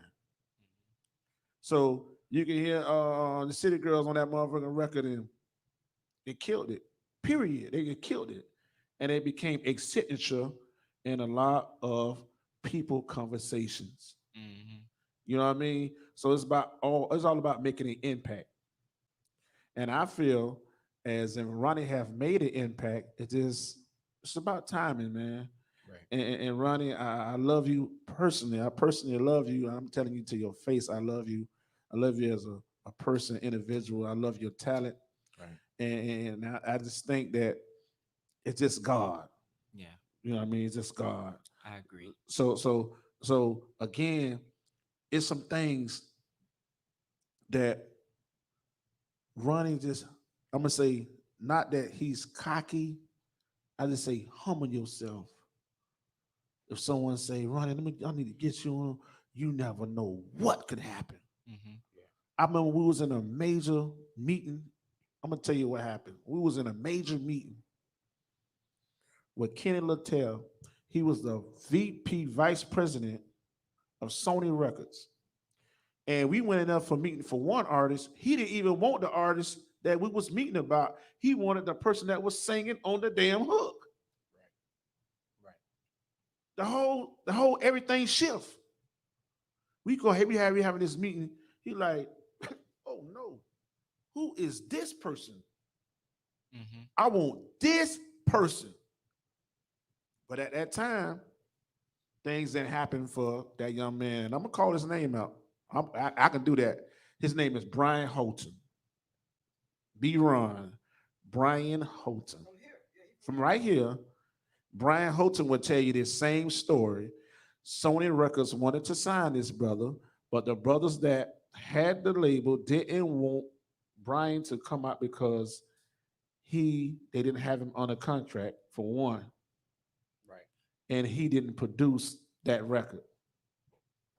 This reminds me, said of a couple of things with myself, and it's something that I preach to artists all the time, and truth be told, I got the lesson recently myself, and one thing in this business, right? It's a grind. So with that being said, you can't judge opportunities. don't go into opportunities placing value of what we see the value to be on the opportunity. And I tell people all the time, for me, as a producer, my biggest placement came from an opportunity that I would have never thought in a million years that's where it was going to end up being. And at the end of the day, that record got me, I can say I co-produced a record on Chris Brown. But the way I was going into that situation, and if I would have been thinking about it and say, hey, this little hole in the wall studio and this and that, and I might have missed that opportunity. You know what I mean? Like I might have not took it as serious because I'm like, hey, I don't.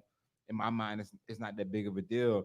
And I see it, and I had to remind myself of this situation even now on the business side as an executive, and it reminds me. Somebody asked me, would you go and do sign to a as would you work for a major record label at this point? It was like if they was willing to pay you this as entry level, and I was like, no.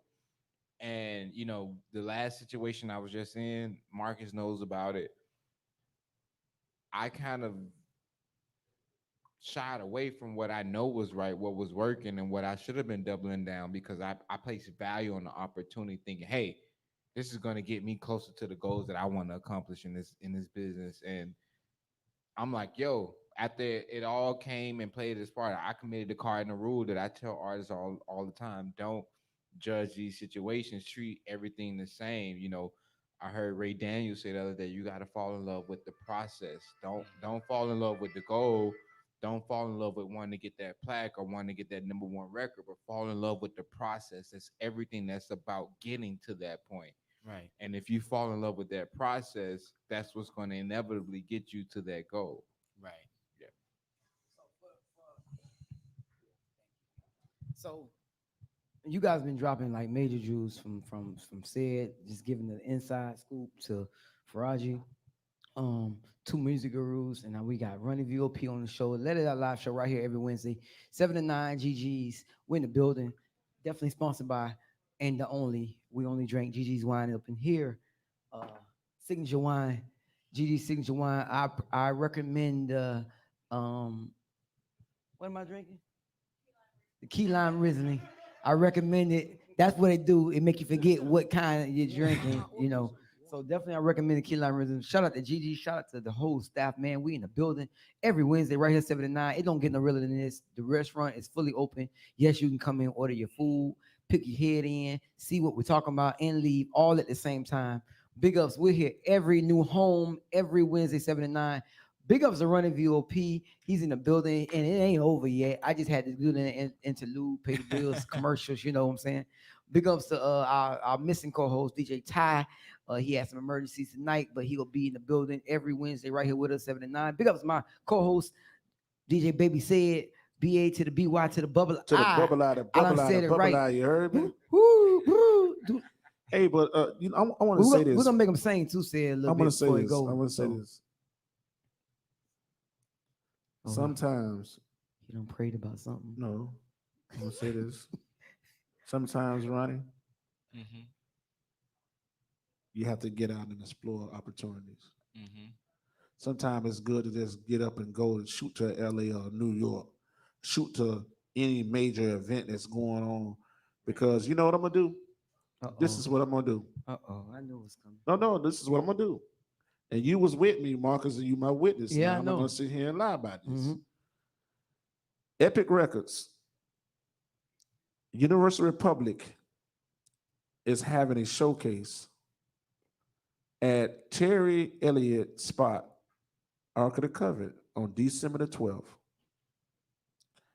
And there are some artists that paying money to be on the show, just be in front of the VPs, them that's there. I'm guaranteeing you a spot to showcase your talent for nothing, because I have that relationship with these people. I feel as if you should be there. You should come and let these people know what you can do. So this word can just spread itself. I'm gonna stand in my hand with that. I appreciate that. Thank you very much. You know what I Man, you mean? got too many people running that believe in. We're waiting on you to be our hero, our R&B hero coming out of South Florida, and you cannot like say what I'm trying to say. You cannot disregard the fact that we're all waiting and rooting and like we need that to happen. Right. We tired of seeing. Oh, okay. So yeah, Miami, South Florida, we need this. And no and real no for real. And shout out to Rick Ross, Trick Daddy, all those guys, Trina, All the legends. all the legends. And but that's even, on a hip hop side, but even your Betty Wrights, your Michael Sterlings, your Running VOPs, like it's time. Urban Mystic, it's time. We need that Pleasure P. We need that. It's time. And now the time is right here because it's wide open. Right. So I think what said is saying is we're all going to extend these resources available to you, but you got to come in and bulldoze it. Like Right. it's mine. Like they just opened the door for me to remind y'all, but it was already mine. Right. And as long as you have that mentality, it's yours. Because I'm gonna tell you right, the connections are there. I go around places, DJ Baby said, I'm like, yeah, that's my bro. Like, what you mean? Yeah. It's there. Everything's right there. Everything he said is right there. So it's like we're waiting on you. Right. We're waiting on you at this point. I'm here. Let's make it happen. One click away. It ain't gonna be easy. One album away. He said no. No, one record, one song, one hook song away. One song. I'm one song away. And I can say this. I have placed people in situations, Yes, he has.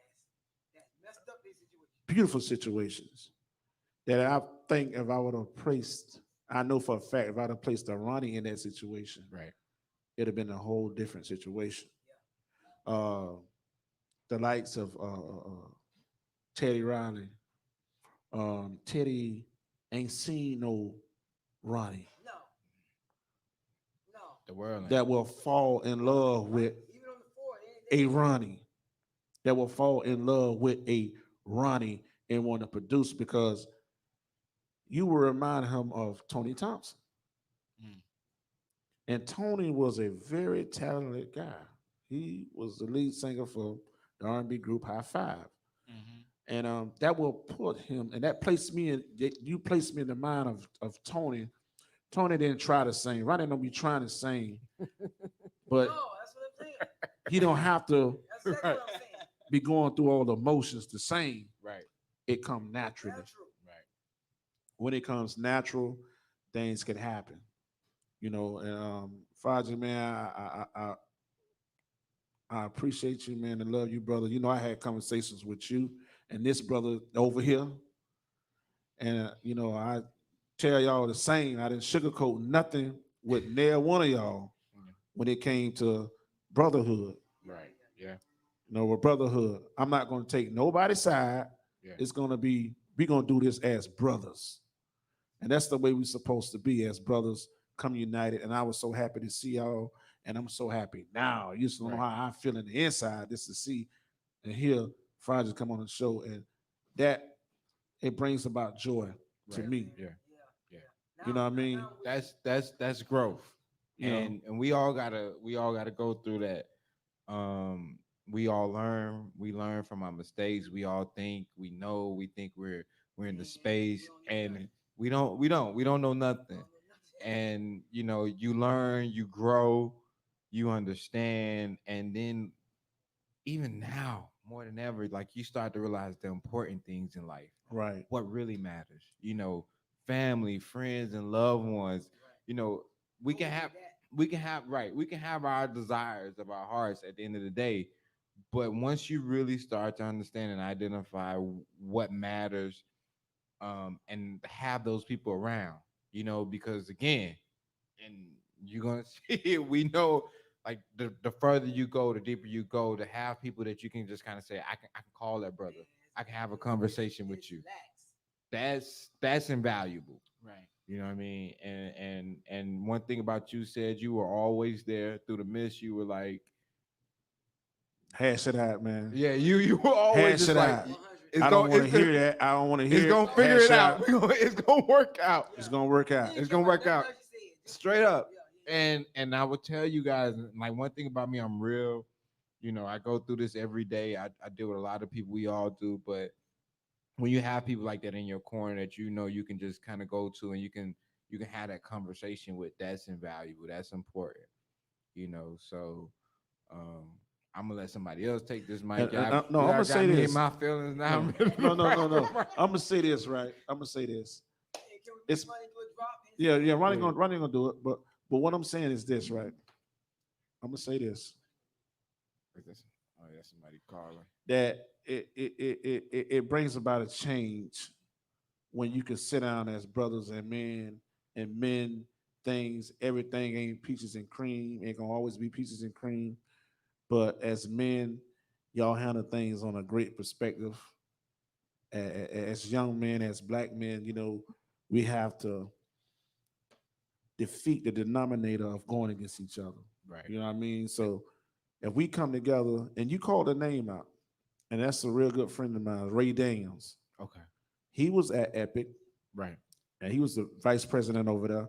You know, Ray told me one time, he said, and he was the reason why I took the goals out of my mouth. I'm just being honest. Okay.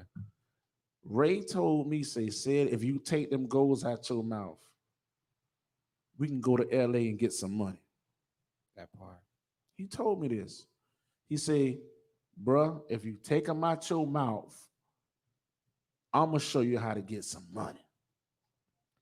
And, you know, I'm seeing Ray when I first met Ray. I didn't know his credentials. Right. I just know that he was, in the music. I seen him in the room with Slim. Right. Me, him, Slim, and Polo the Don. But then I see this young man. He used to always pull up at the studio. He pulling up in Range Rovers, Maseratis, all these old big cars. So I'm just like, man, this nigga must be renting all this shit, man. You know what I mean? So every time I see this young man, he got all kind of shit. I'm like, Right. I'm gonna ask this nigga, man. And so I say, hey man, what's up, man? How much cost the rent? He say, rent. He say, man, you don't know who I am? I say, no. He say, man, look at this shit. Boy, I looked at that. I said, oh my God, I apologize to you, brother. Come to find out, this brother had wrote Miley Cyrus' whole album Right. that went diamond. And he got the publishing. Oh Lord, yeah. Yeah. Oh. So I said, what? Yeah, Then he was feeling himself. Ray was the A&R on DJ Khaled's album, Okay. Rick Ross album, and Rihanna. Okay. And guess what? Ray Daniels them, and I want you to Google this. I want y'all to take me for what I'm saying. His writing team charged Rihanna $500,000 to write one song. I can believe it. One song. I can believe it. And that's the business part. And then I talked to Dream. Right. Dream wrote Umbrella. Right. Right. Dream made $15 million from writing Umbrella. $15 million. I On said, that well, one shit, I'm record. in the wrong damn business. You got me a goddamn pen. I'm telling these dudes. So I'm like, Man. I'm in the wrong business, man. But I'm still learning the business, but I'm in the room with all these Right. dudes. Right. So Slim like, yeah, man, I think you need to talk to Ray, man. Get Ray number, man. I'm like, damn right, Ray, let me get your number. So I got Ray number, and me and Ray text back and forth. And then Slim say, go Google him. So I Googled him, and I Right. looked, I said, oh, shit. Right. Now the other young dude that was with him, with all the cars, I said, God damn, he said, Google him. I looked at it, I said, oh, Lord. No wonder he riding all these damn cars. Right. See, it's about, end of the day, it's about relationships. Right. you build relationships, boy, it can take you in a lot of places and it can walk you through a lot of doors, and people cannot understand how you walking through them doors. Right. You know what I mean? That first relationship you got to build is with God, and God will put it on your heart, and you can walk through any door that's been closed and locked in your face or slammed in your face, and everybody that turns you down is going to, guess what, regret it. You ever seen this in the Temptation? Yeah, he preached. You seen it in Temptation when when you seen the lady say, when she seen the Temptations on the radio, on TV, she hit her head like, damn, I messed up. Right. Yeah, The yeah, manager. Yeah, the manager. Yeah. Like, damn, I messed up. How many, I'm gonna say this. How many labels know about Ball Greasy but did not touch him? But when he got a record, he became their brother. I was just talking about that said the other day. That's reality. I was just talking about that, and it's funny. Ball Greasy came up because I knew Greasy, and I was telling people I knew Greasy when he was going by Ballroom before it was even Ball Greasy. And I never forget, I had my studio. I was probably 3 years in owning my own studio, and this before Sean, way before Sean. And I told my brother, I was like, we would have been smart, we would have signed Ball Greasy. I was like, that one right there was Ball Greasy. It was Charlize was another one in that same little circle. And I was like, him, he gonna be something special. And I'll never forget, we was growing and we was all building, we was coming up on that floor. Probably about 5 years later, I had my own studio. He's doing this thing, and he had a record. He had a record that he felt strongly and wholeheartedly about, that this record was gonna go. And there were some naysayers. I can't even say naysayers. There were people just saying, just be aware. But he was like, no, this is the one. And his will, his desire, his will to push that record, I never forget. I seen him and one other person break that record in the city. They were visiting 5 to 10 strip clubs a night. You know what? We're gonna go politic with this DJ. I'm gonna go build this relationship with this DJ. I'm gonna go to these clubs. I'm gonna go in these clubs. You know what? You may not play it tonight, but I'll be back here tomorrow. And I seen him and one other person single-handedly break Sean. I saw it with my own eyes, and I'm watching this. I'm like, yo, because they would leave the studio about 9 o'clock, 10 o'clock, and they go into every club they could hit within their own means to get this record played. After a while, the record started to pick up traction in the city. You know what happened? The production company, they had so many other, we got to put some money behind this. It's doing what it's supposed to do. And I will never forget that I tell every artist, no matter if I'm consulting, if I'm managing you, that stuck so strong in my head because he had so many people saying, nah, don't put that record out. My production company, well, we ain't going to give you the studio time because we got so many other artists. You know what I mean? So it was just like, you know what? If I want this to happen, I believe this record's I'm going to make it happen for myself. And he did it. That's when I was like, yeah, that grind, that will, that persistence, like said was talking about, that's what does it. That's what separates everybody. I don't care who you look at, the grace, it's the consistency, the persistency. I was just started watching the new documentary on Netflix today. It's a Clive Davis story. And we just look at all these stories, there's a determination, just the will. It doesn't matter what you say, what I'm going to go, what you think, I'm going to push this because I know this is what I'm supposed to be doing right now. And it's like, I'm gonna say this, Nino Brown, Yeah. Rich the Kid. It's not that he was the greatest rapper, it's just that he had the greatest hustle. Right. So Right. that what made Cali fuck with him because he had hustle. And see, when you don't have that hustle in you, and it's just like this. Urban Mystic, great brother, great singer. It went from Rick Ross carrying Urban Records to a show. Right. To Rick Ross being way bigger than Urban. That's how You don't know. the tables turn. Do you think Trick Daddy thought that Ross was going to be that big of an artist? No. No. So guess what happened? Now Rick Ross was the bottom man on the shelf, became the biggest man on the label. Right. So he turned himself into a boss. And that's the way that we all are. We all are bosses. Ronnie is a boss. Mark is a boss. Faji is a boss. Rubio a boss. I'm a boss. Right. But it's on the way we become CEOs is we had to handle business as business. Right. You know, and we can make a change and we can bring about a change. You never know. I remember this clear as day. I remember when Kenny seen Pretty Ricky perform over there at the American Airline Arena. That's how they got discovered. Right. Over there performing on stage, not knowing that the VP was in the audience.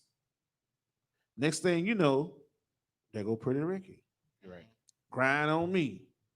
That took flight. Then you got T-Pain. We had TJ DJs.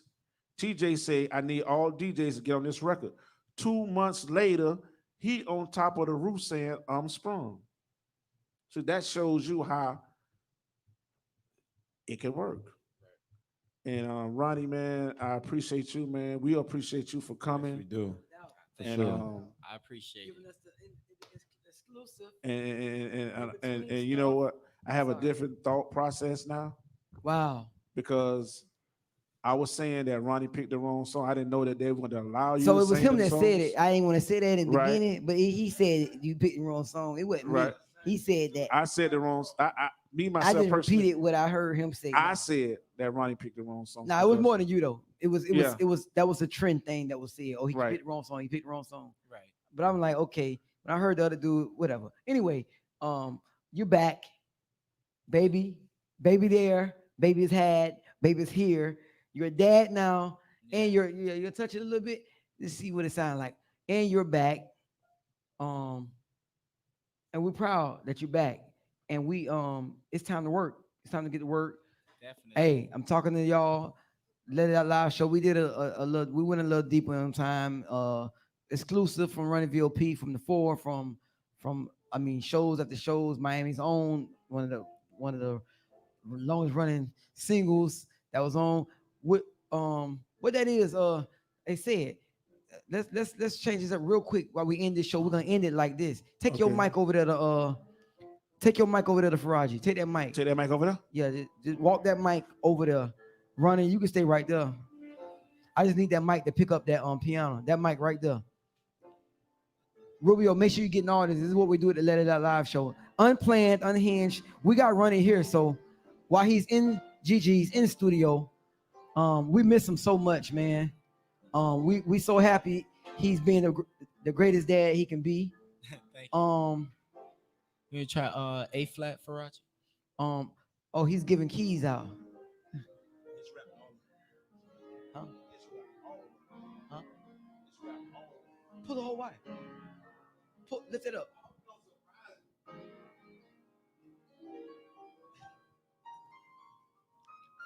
Yeah, we're gonna do this like this. We're gonna end the show like this, man. Y'all, thank y'all for tuning in, man. Next week we right back here. We got a lot of guests. We got the kinks out. We was nervous about this week, but we got all the kinks out. We understand what we need to do next week to get better.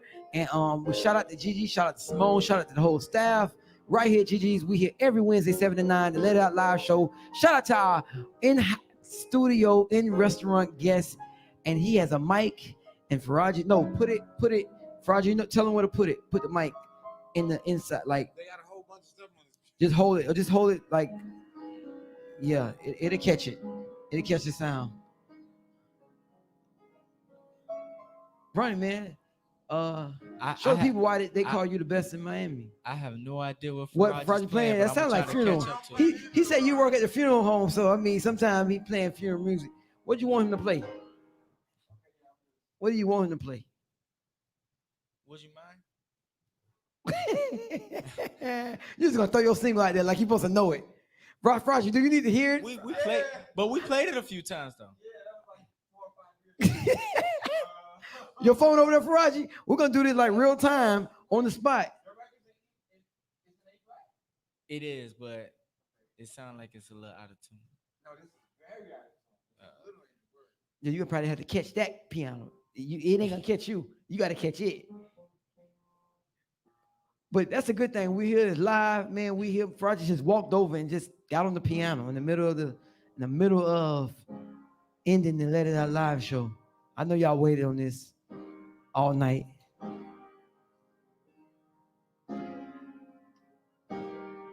Wow. What atmosphere.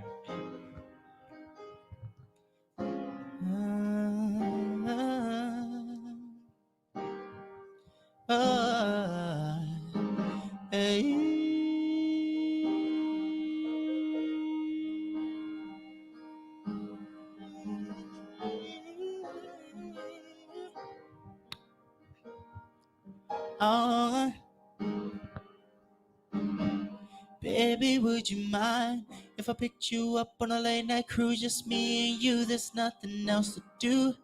Lover, baby, would you mind if I rubbed all on your thighs and your skirt began to rise? And I'm trying to keep my eyes on the road, and I know you heard it all before, and you're nothing like the rest, exactly what I'm looking for. Not concerned about your ex, one man trash is now my next. So just prepare for the best loving. And this loving that you'll be receiving, it's all that you will be needing. Nothing else, I guarantee it. Yeah, and you're something that I truly treasure, and you know you make me better. So let's ride out in this weather with the bass bumping my top back, and I got you by my side. We ride around Miami, pour that liquor while we ride, and we don't need nobody else. It's already good vibes, but before we end tonight, girl, tell me, would you mind? Tell me, would you mind? Tell me, would you mind? Tell me, would you mind? Tell me, would you mind? Tell me, would you? Tell me, would you mind? Would you mind? Tell me, would you mind? Tell me, would you mind? Tell me, would you mind? Tell me, would you mind?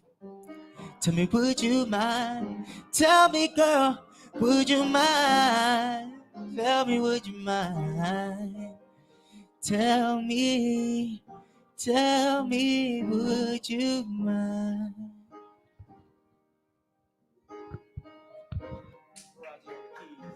Faraji on the keys.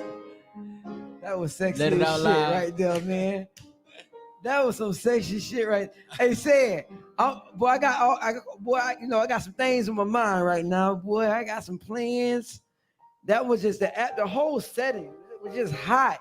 Faraji on the keys. Baby said over there, making sure he shared and sending the post out, making Hold sure on, everybody's hold on. listening. Hold on. Watch it. All I do is think of you day and night. That's all I do. I can't get you off my mind. Think about you all the time. I can't wait to get to school each day and wait for you to pass my way, and bells start to ring and the angels start to sing. Hey, that's the girl for you. So what are you gonna do? I like them key changes you doing. I just want to throw that out there. Hey, this is some sexy shit. Listen, you can only get this live. We appreciate Ronnie giving us his live flow, live sound. What's up, Sid? You like you getting excited over there? Got some. Let's Ronnie. You listen. You just set that tone. If that ain't stamp who you are, if you ain't just correct the four and anybody else and anything else that need to know why we've been in here talking for an hour about what you can do and who you are. If you ain't just show that pure talent, Faraji on the keys walked over, just touched the key. How long that keyboard? I mean, that piano been over there, ain't been played probably. And they said it was out of tune, but do you hear this? day and night. That's all I do. I can't get you on my mind. Think about you all the time, girl. Girl. And oh, baby, I keep thinking about you all night long and on the road.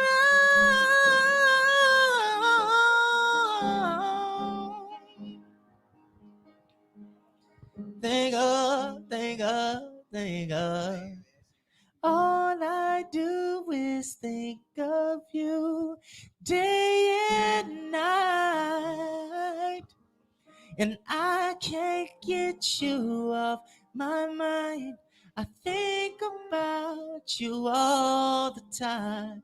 In the bass bumping my top back, and I got you by my side. We ride around Miami, pour that liquor while we ride. And we don't need nobody else. It's already good vibes. But before we end tonight, girl, tell me, would you mind? Tell me, would you mind? Tell me, would you mind? Tell me, would you mind? Tell me, would you mind? Tell me, would you mind? Tell me, would you? Baby, tell me, do you mind? Mind? Do you mind? Do you mind? Do you mind? Do you mind? Do that thing when your voice go up. Do you mind? Do you mind? Do you mind? That one. Like, this is what I wanted you to do on the floor. Show that boy. Do you mind? Only you can do it. Got to have your love, 'cause that's all I've been thinking of.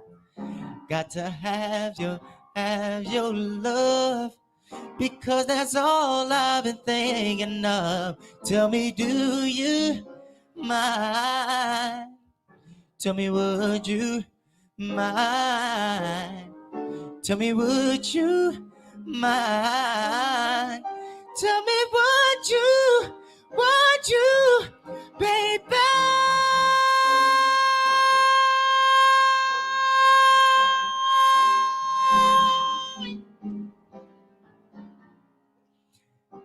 Tell me, would you? Tell me, would you mind?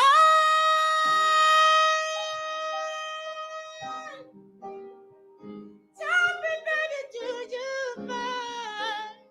Do you mind? All right, I'm done. Oh man, listen, shout out to listen.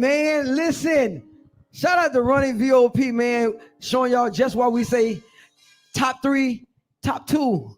Damn near probably number 1 right here in Fort Lauderdale, Miami, South Florida. The one and only Running VOP, man. That's why he was on the 4. That's why he's at the Let It Out Live show. We have the best every week. The best you will hear. The most hidden, underknown, whatever you want to call it. You can always find it. You can always catch it right here live and Let It Out Live show right here every Wednesday, 7 to 9. Big ups to my co-host, DJ Baby Said. Big up to my other co-host, DJ Ty, in your absence. Man, big up to Faraji, our third dairy co-host, man, definitely. And piano. Thank y'all for having me, y'all, man. y'all, I know y'all was shocked. That man went over there and touched the keyboard in the middle of the show. Not the key, I keep saying keyboard, the piano. Thank y'all for having me. Listen, I had a rough week in this business last week, and I needed to come and just kind of let this out, get on the piano, and kind of just forget about that was all everything. So thank you guys. Hope you guys are tuned in. This is a wonderful show. Shout out to DJ Baby Said. Shout out to Marcus. Shout out to Gigi's Music Cafe. Definitely. Listen, our home. Listen, I'm telling you now, right here. Y'all producing my podcast. So hey, this is it, man. That's it. This is it. Listen, there's no other podcast like it. Yeah, I said it. Damn it. There's no other podcast like it. Breakfast Club, I'm calling you out. T.I., I'm calling you out. Tom join him on the show. Ricky Smiley, Joe whoever. Reagan, Trick Daddy and Trina, I'm calling all you out. Nobody ain't doing what I'm doing, and I said it. Damn it. You gonna back me up and say, I know you got some people that you are responsible for cash money. You don't want to lose your contracts or something. Tell the people, man. Let It Out Live show. It's the best show going on. We are the unsung of radio. I bring out the most. We bring out the most artists. We have brought out Anthony Hamilton. We have brought out Steve Russell Harts. We have brought out Lil G from Silk. We have brought out Maya Goods, Big Swift, Black and Mild. We have brought out a lot of artists. We have brought out Ronnie VSOP, Urban Mystic. We have brought out Constance Marie, C. Marie. We have brought out a lot of artists, and we can continue to bring them out each and every week. Fantasia. Listen, we're going. Listen, we're going, and he missed one of my favorite shows. Definitely Silk, but one of my other favorite shows was Nitty Green. Before you go, we brought Nitty Green to the show 2 weeks ago from Lean on Me, and that was probably one of the best shows. I had the most fun because when you bring an artist from one of the biggest legendary movies, and he say Fair East Side. And he sung the whole damn song from the front. Tabitha from Cut Close. Man, listen, Let Out Live show. We can't give it all to you. That's where we at. We appreciate you. We out. See you next week.